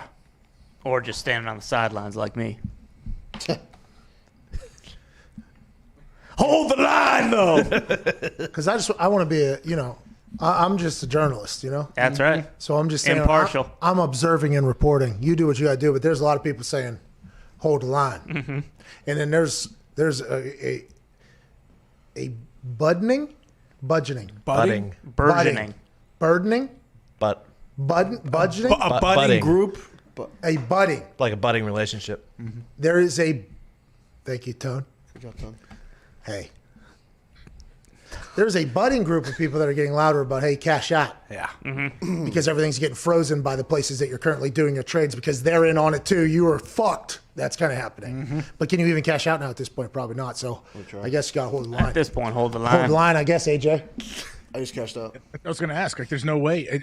I feel like there's new restrictions coming on every 10 minutes now. I doubt you can get out of a lot of them. Let's go to Pepe in Mexico. What's going on, Pepe? Órale, cabrones. How are you guys doing today? Not too shabby. Just kind of watching the internet take on the super powerful people in the real world. It's been kind of interesting to kind of watch unfold, Pepe. How are you doing, pal? Hey, as you say, internet is breaking the stock market. It's a great time to be alive. You had the MVP the entire season. Your hashtag was trending number 2 worldwide, and I can confirm it. So yeah, but there's still some old farts not understanding how to use the hashtag thank you, Aaron. But hell, what we can do about it. Hey, Pepe, ain't nothing we can do about it. We do not know worldwide. Why, by the way. Hey, shout out to everybody out there, including yourself, Pepe, down there in Mexico. We appreciate the hell out of you. And by the way, there's always going to be people that do things that don't always make sense, but I find incredibly entertaining. That's the internet, baby. Hey, that's the internet, baby. Hell yeah. What do you want to talk about today, Pepe? Hey, I'm fucking pumped for the Super Show on the Super Bowl Sunday. So, Super Show. Super Show. Yeah, let's go. So, Maybe we change the name of it. Chihuahua. Super Show. Pepe, shout out to you there, bub. Yeah. And get the sniffing chihuahuas to smell the COVID out of me and get us on the show. So, being said, what's coming for the show on the offseason? I'm looking forward for it. Okay, great question, Pepe. It would be cool if we get those. I think my number one plan of the offseason thus far, and boys, I haven't really told the whole office this yet, so kind of everybody learn this as I say it here. Oh, yeah. My number one goal for this office, this offseason, I'm getting us 2 to 3 COVID sniffing dogs. Nice. Hell yeah. Let's go. Thank you. 2 to 3 of them. Write them out. Hey, Thank you, Pat. no problem. We will try to get more, as many as we can, and then we potentially move into the, kind of run them out, get them in places so we can get back. But that is goal number 1 of the offseason for sure. Man, that's amazing. Like I bet there's a big run on these guys if you can find a trained one. I'll tell you what, if we need to change the marijuana dogs and put them towards the COVID sniffing operation. No use for those anymore. Let's go ahead and, hey, listen, we like his stuff now. All right? We've all decided after decades and decades of ignorance that this is actually nowhere near that bad of a thing at all. It's good. It's actually really good. A lot of studies say really good for you. And it turns out, like, hey, we're also making a lot of fucking money off of it. Yeah. And it seems to be, limiting some other things. So, yeah, we're on board with this thing now all of a sudden. It's pretty cool. But what we need you to do, what we're not on board with, it never will be, start smelling COVID, dog. And they just need to start turning all those pooches just right towards the COVID smelling tests. Let's get them over there, pal. What a move if we have that. Good for society that our canines came through and kicked ass yet again. I think you should take one of your 15 animals, put a vest on him, walk around with him, and tell him he's a COVID dog. Chuck would bark too at people, so he'd be like, "Do I got? Come on." Chuck would go, "Do I got?" Chuck's really, he's really a badass. He will bark at anything, okay? But he is maybe the best running this way barker I've ever seen. Oh, You know what I mean? Over the shoulder bark while sprinting very much away from everything. He's a fucking admirable little dog. Smart shit talker. Yeah. Fuck you. Yeah. All right, let's get out of here. Hold the line, dude. Hold the line. Hold the line. Hold the line. AJ, you gonna hold the line or what, dude? Oh yeah. From the sidelines, I will hold the line. That's what I'm talking about. Me and Ty. I would think Ty would be all about this. Like Ty's like the little Wonder Boy kid genius. I mean, I'm not putting myself in a position where I'd potentially not be able to hold the line, so I wasn't interested. And that's why he's a kid genius. High character. Man of high honor. character guy. I should have worn my glasses all show, I'm realizing. That's what AJ, you alluded to earlier. Just now realizing that. AJ, are you coming Saturday or Sunday for the Super Show? You coming out for the Super Show, dude? It's a good question, Gump. No, I'm gonna have Good question, Aguado. I'll have to be remote for that. What? Can't make it, man. You son of a bitch. We already made the graphic. Good. You're so good at it, Zeke. You can switch that thing around. No, it's already made, dude. I Son of can't a change bitch. it. Put me right next to Mike Bibby. Thought you were bringing wings. Mike Bibby and Jay Will didn't deserve what happened to them yesterday in the crossfire of that Chris It was Webber perfect. No, it was perfect. Yeah, shout out Bibby. And then even Chris Webber. Yeah, shout out Mike Bibby. Yeah. Chris Webber was good. Yeah. He was really good, man. I was impressed. I enjoyed it. I think if there's anything happening in the basketball world, we should try to get Chris on again. I agree. I felt like he was talking to us. You know, he wasn't like doing any.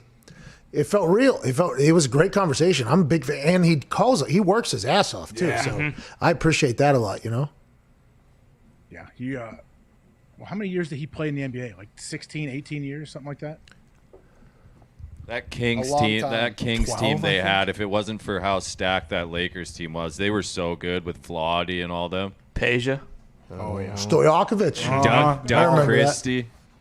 From 93 to 2008. Man, good pull with that last name. People think I actually knew what I was talking about there. Oh yeah. I Killed feel like that was my outside voice too, not my inside voice. Made about 150 million. Just works his ass off. Still doing it. I like that a lot. I respect that a lot. Yeah. No, I probably won't. I wouldn't if I was him, but I respect it. Loves the game. And also, everybody, I always say that I'm going to disappear to an island or whatever, you know? When do you think I get bored? Day 3, 4? When do you think I make my way back inland? I'd say about hour 7. You're like, all right, ready to go home? Okay, cool. Yeah.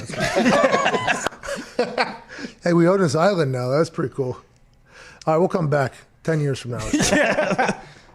It is crazy. People, do people retire and just stop doing things? That happens, huh? Oh, yeah. Play golf. Golf Every day. Read the newspaper for like 3 hours. Every day. Have a heater and a coffee in the morning The while thing we're about eating. it is, though, Oh, but Pat, think about it. You're young. If you retire young, if you want to go off to an island, you want to play golf every day.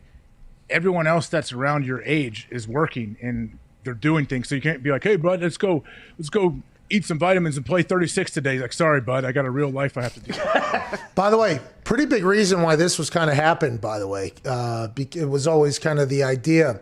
Because, you know, when you're in the NFL, you have off season, you're young, and you're single or whatever, and you can just travel and have a good time. I would go back to Pittsburgh for vacation. It'd be like a Tuesday night or whatever, and I'm like, let's go. Hey, where are we headed? And they're like, to bed, dude. We got work tomorrow. I'm like, fuck, who's doing work? Well, everybody else but you. I'm like, oh, this is boring, dude. I'm not coming back to Pittsburgh anymore. And then I would, you know, like kind of, you know, make them feel terrible about it. I'd force people to go out. Then the next day, I'm waking up at noon on their couch or whatever, giving them a call, and they're miserable at work. I felt like a terrible person. I'm like, all right, we got to figure out a way for everybody to make money together so we can have a good time or whatever. And it's a real thing, though. Because when nobody else can do anything, it's like, man, it's awesome to have all this money and freedom and everything, but man, ain't a single motherfucker can do anything with me while I do this. So. Couldn't take a vacation for 5 years. I spent all my PTO days hungover because of Pat. Hey, but we had good times, did we not? We had good times. Great times. Great time. All right, thank you. It's true though. Think about it, Pat. If you let's say a professional athlete retires at 36, like I'm just going to play golf all day, every day. Well, if you like playing by yourself, cool. But if not, you're going to have to be paired with some 95-year-old dudes that go out there and hit their driver 135. Like, is that fun? Every day. Some people can. You know what I'm going to do? I'm going to be like Arthur Cashin. Ooh, nice. By the way, big finance show. You know who Arthur Cashin is? Good for you. Yeah. Gotcha. Cashin's trying to cash out. Like you should. Hold the line. Hold the line. Hold the line. All right, we'll be back with Hammer Down in about 19 minutes or so right here, youtube.com/The Pat McAfee Show. We had 30-some thousand people watching at one point. We still have 26,000 people watching. Oh. Hold on. Hey, thank you. Hey, thank you, guys. Thank you. Show stinks. We know it. You know it. But you rock with us, and we appreciate that. Sunday, Twitch stream, ping pong. AJ Hawk, will you be there? Depends on the time. This guy's impossible. It's possible. It is possible that I will take part, but I just don't, I got to figure it out. I got to figure some things out. I told you, it's flag football day, bro. We got a game. Good God. What time are the games? Afternoon. I'm trying to think. Either 1 or 3, I think now. So you don't even know. So when do they end? Doubleheader? They're like an hour long. So you're from 1 to 4. You're doing stuff. Pretty much, yeah. But you said you don't even know when you're going to start playing. Well, that's what I'm trying to figure out right now, dude. I don't know if you know this. We're in a planning meeting right now. Dude. Come on. Yeah. Welcome to it. Welcome. Good to be here. I'm just trying to tell you I'm giving you my little input to the planning meeting. Yeah, but then you were like doubting us being able to. Maybe we go live at 11. Ooh. You know what I mean? Maybe we go live 11 through. We see AJ at noonish. That'll be the first game of the ping pong. Okay. You'll be the first. By the way, good spot to be. Yeah, I don't know if I could do noon. You just said. I'll get back to you. I'll send you a text, man. We got to plan this, dude. You stink, dude. We got to plan this, dude. You stink. That's what we're trying to do here. Playing everything. Who's saying you stink? Who was that? Connor. I was saying you stink. Good. I respect it. I just like a little behind the scenes, behind the curtain, Pat, for you. I've texted you this at times. For some reason, I die laughing at all the little baby comments and the slander that gets thrown my way that I can hear that I feel like sometimes everyone can't hear. But by the way, you can't answer because when we're speaking, you get muted. It gets even better. Every time I speak. Yeah, oh no, not doing this. What?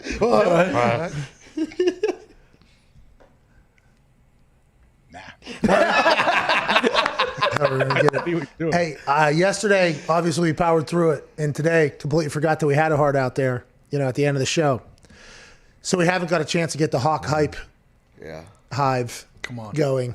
And I would like to get the Triple H going, tomorrow to send everybody into the weekend, especially into the Ping Pong Challenge. So about 23 hours from now, I think you should be roughly pretty prepared to drop a Hawk Hype Hive address for the people on Sirius, I think, going into the weekend. Okay. What's the odds on you remembering this and also remembering that you have a heart out? Look at this. Write down. See what I just did? Put in your notes section on your phone. Bingo. Everybody's wondering what this is here. Obviously, it's because I take notes. Mm-hmm. Yeah. We read an ad today that probably broke 3 laws in marketing. What did it do? I mean, it's great. It's a very quality product.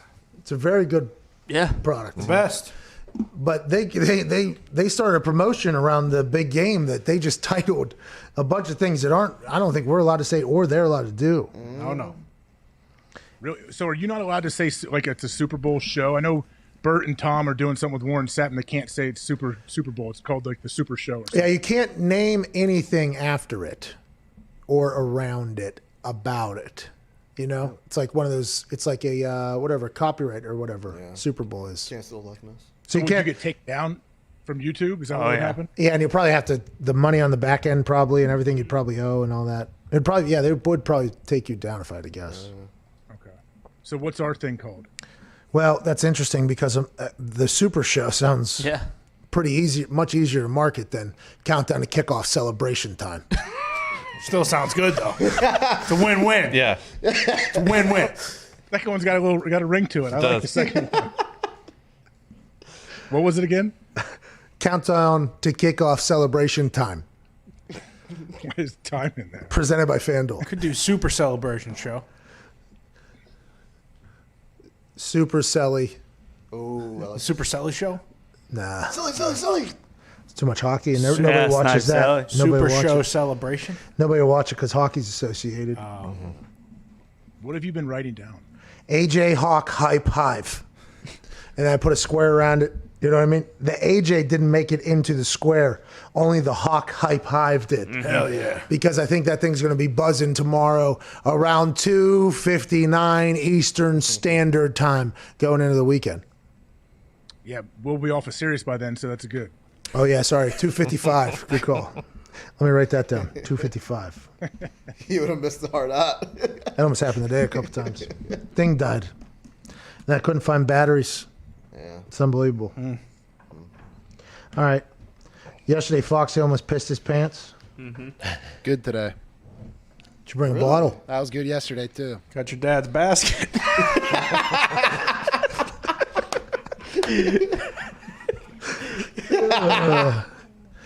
Little Foxy, baby your bladder. dad like this?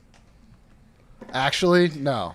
But my dad loves beer more than a lot of people What? that love beer. Does your dad even know, though?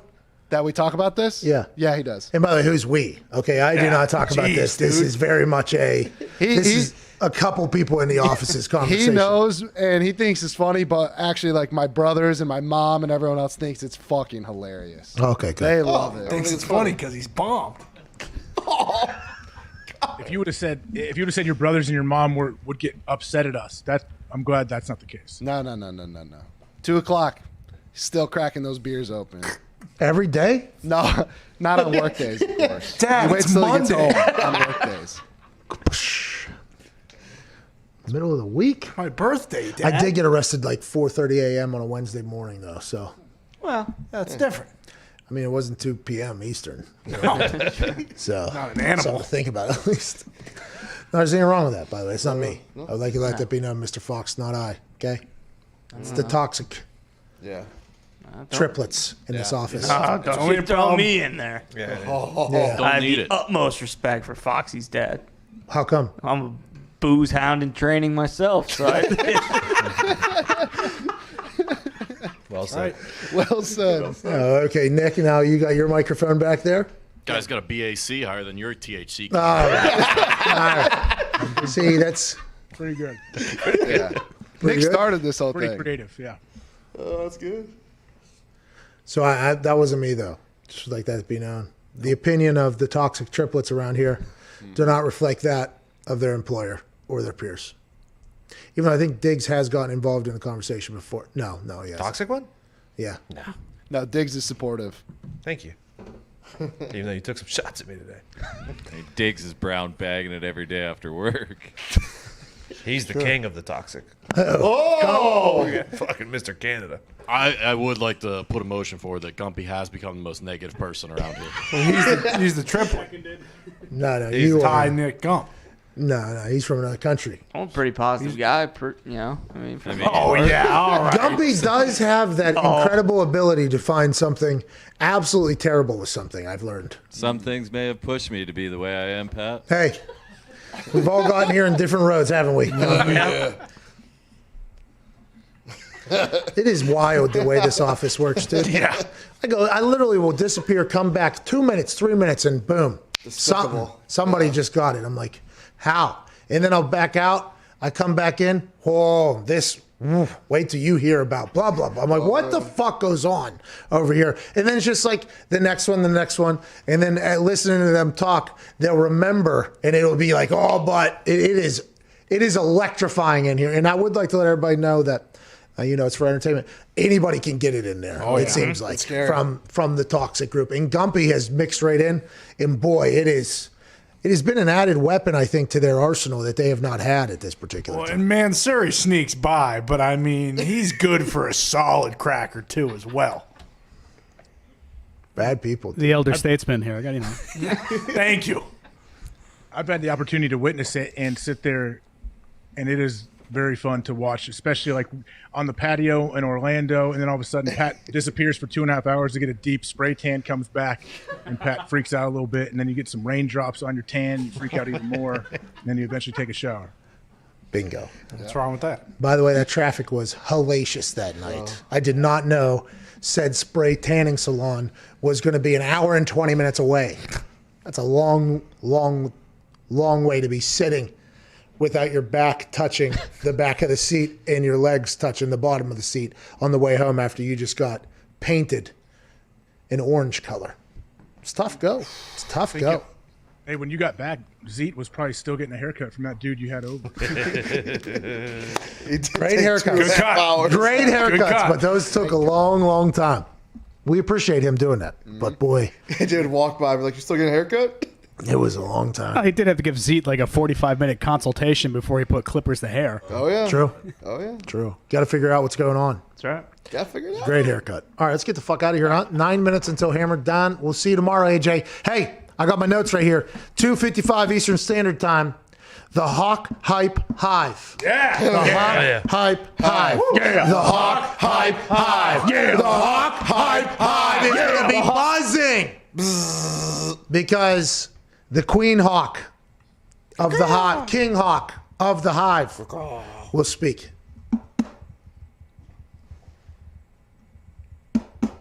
Can't wait. Save it all for tomorrow. I like it. How many times have you ended the show? 42 times. A couple times, I think. You know, the issue is Hammered Don is a show that I really enjoy, and I leave myself zero time to go to the bathroom or eat anything. Yeah. So then I have to completely shove food down, have to somehow get the CBD water pipe out of Ty's grip. Oh, yeah. Okay, I have to get it somehow out of Ty's grip and Foxy's grip. I Yeah. have to somehow get it out of their hands. You gotta reload it too. It's out there. That's the other one. Yeah. There's another one for that. Yeah. But it is difficult, and then I have to sprint back in here and learn football from Michael Lombardi. It is always quite a problem. Sounds like pretty much every other day for you. Bingo. By the way, 7 minutes until Hammered Don is right here at YouTube. We appreciate you. We'll see you, Mignogna. Cheers. That's the show. That's the show. That's the show. That's the show.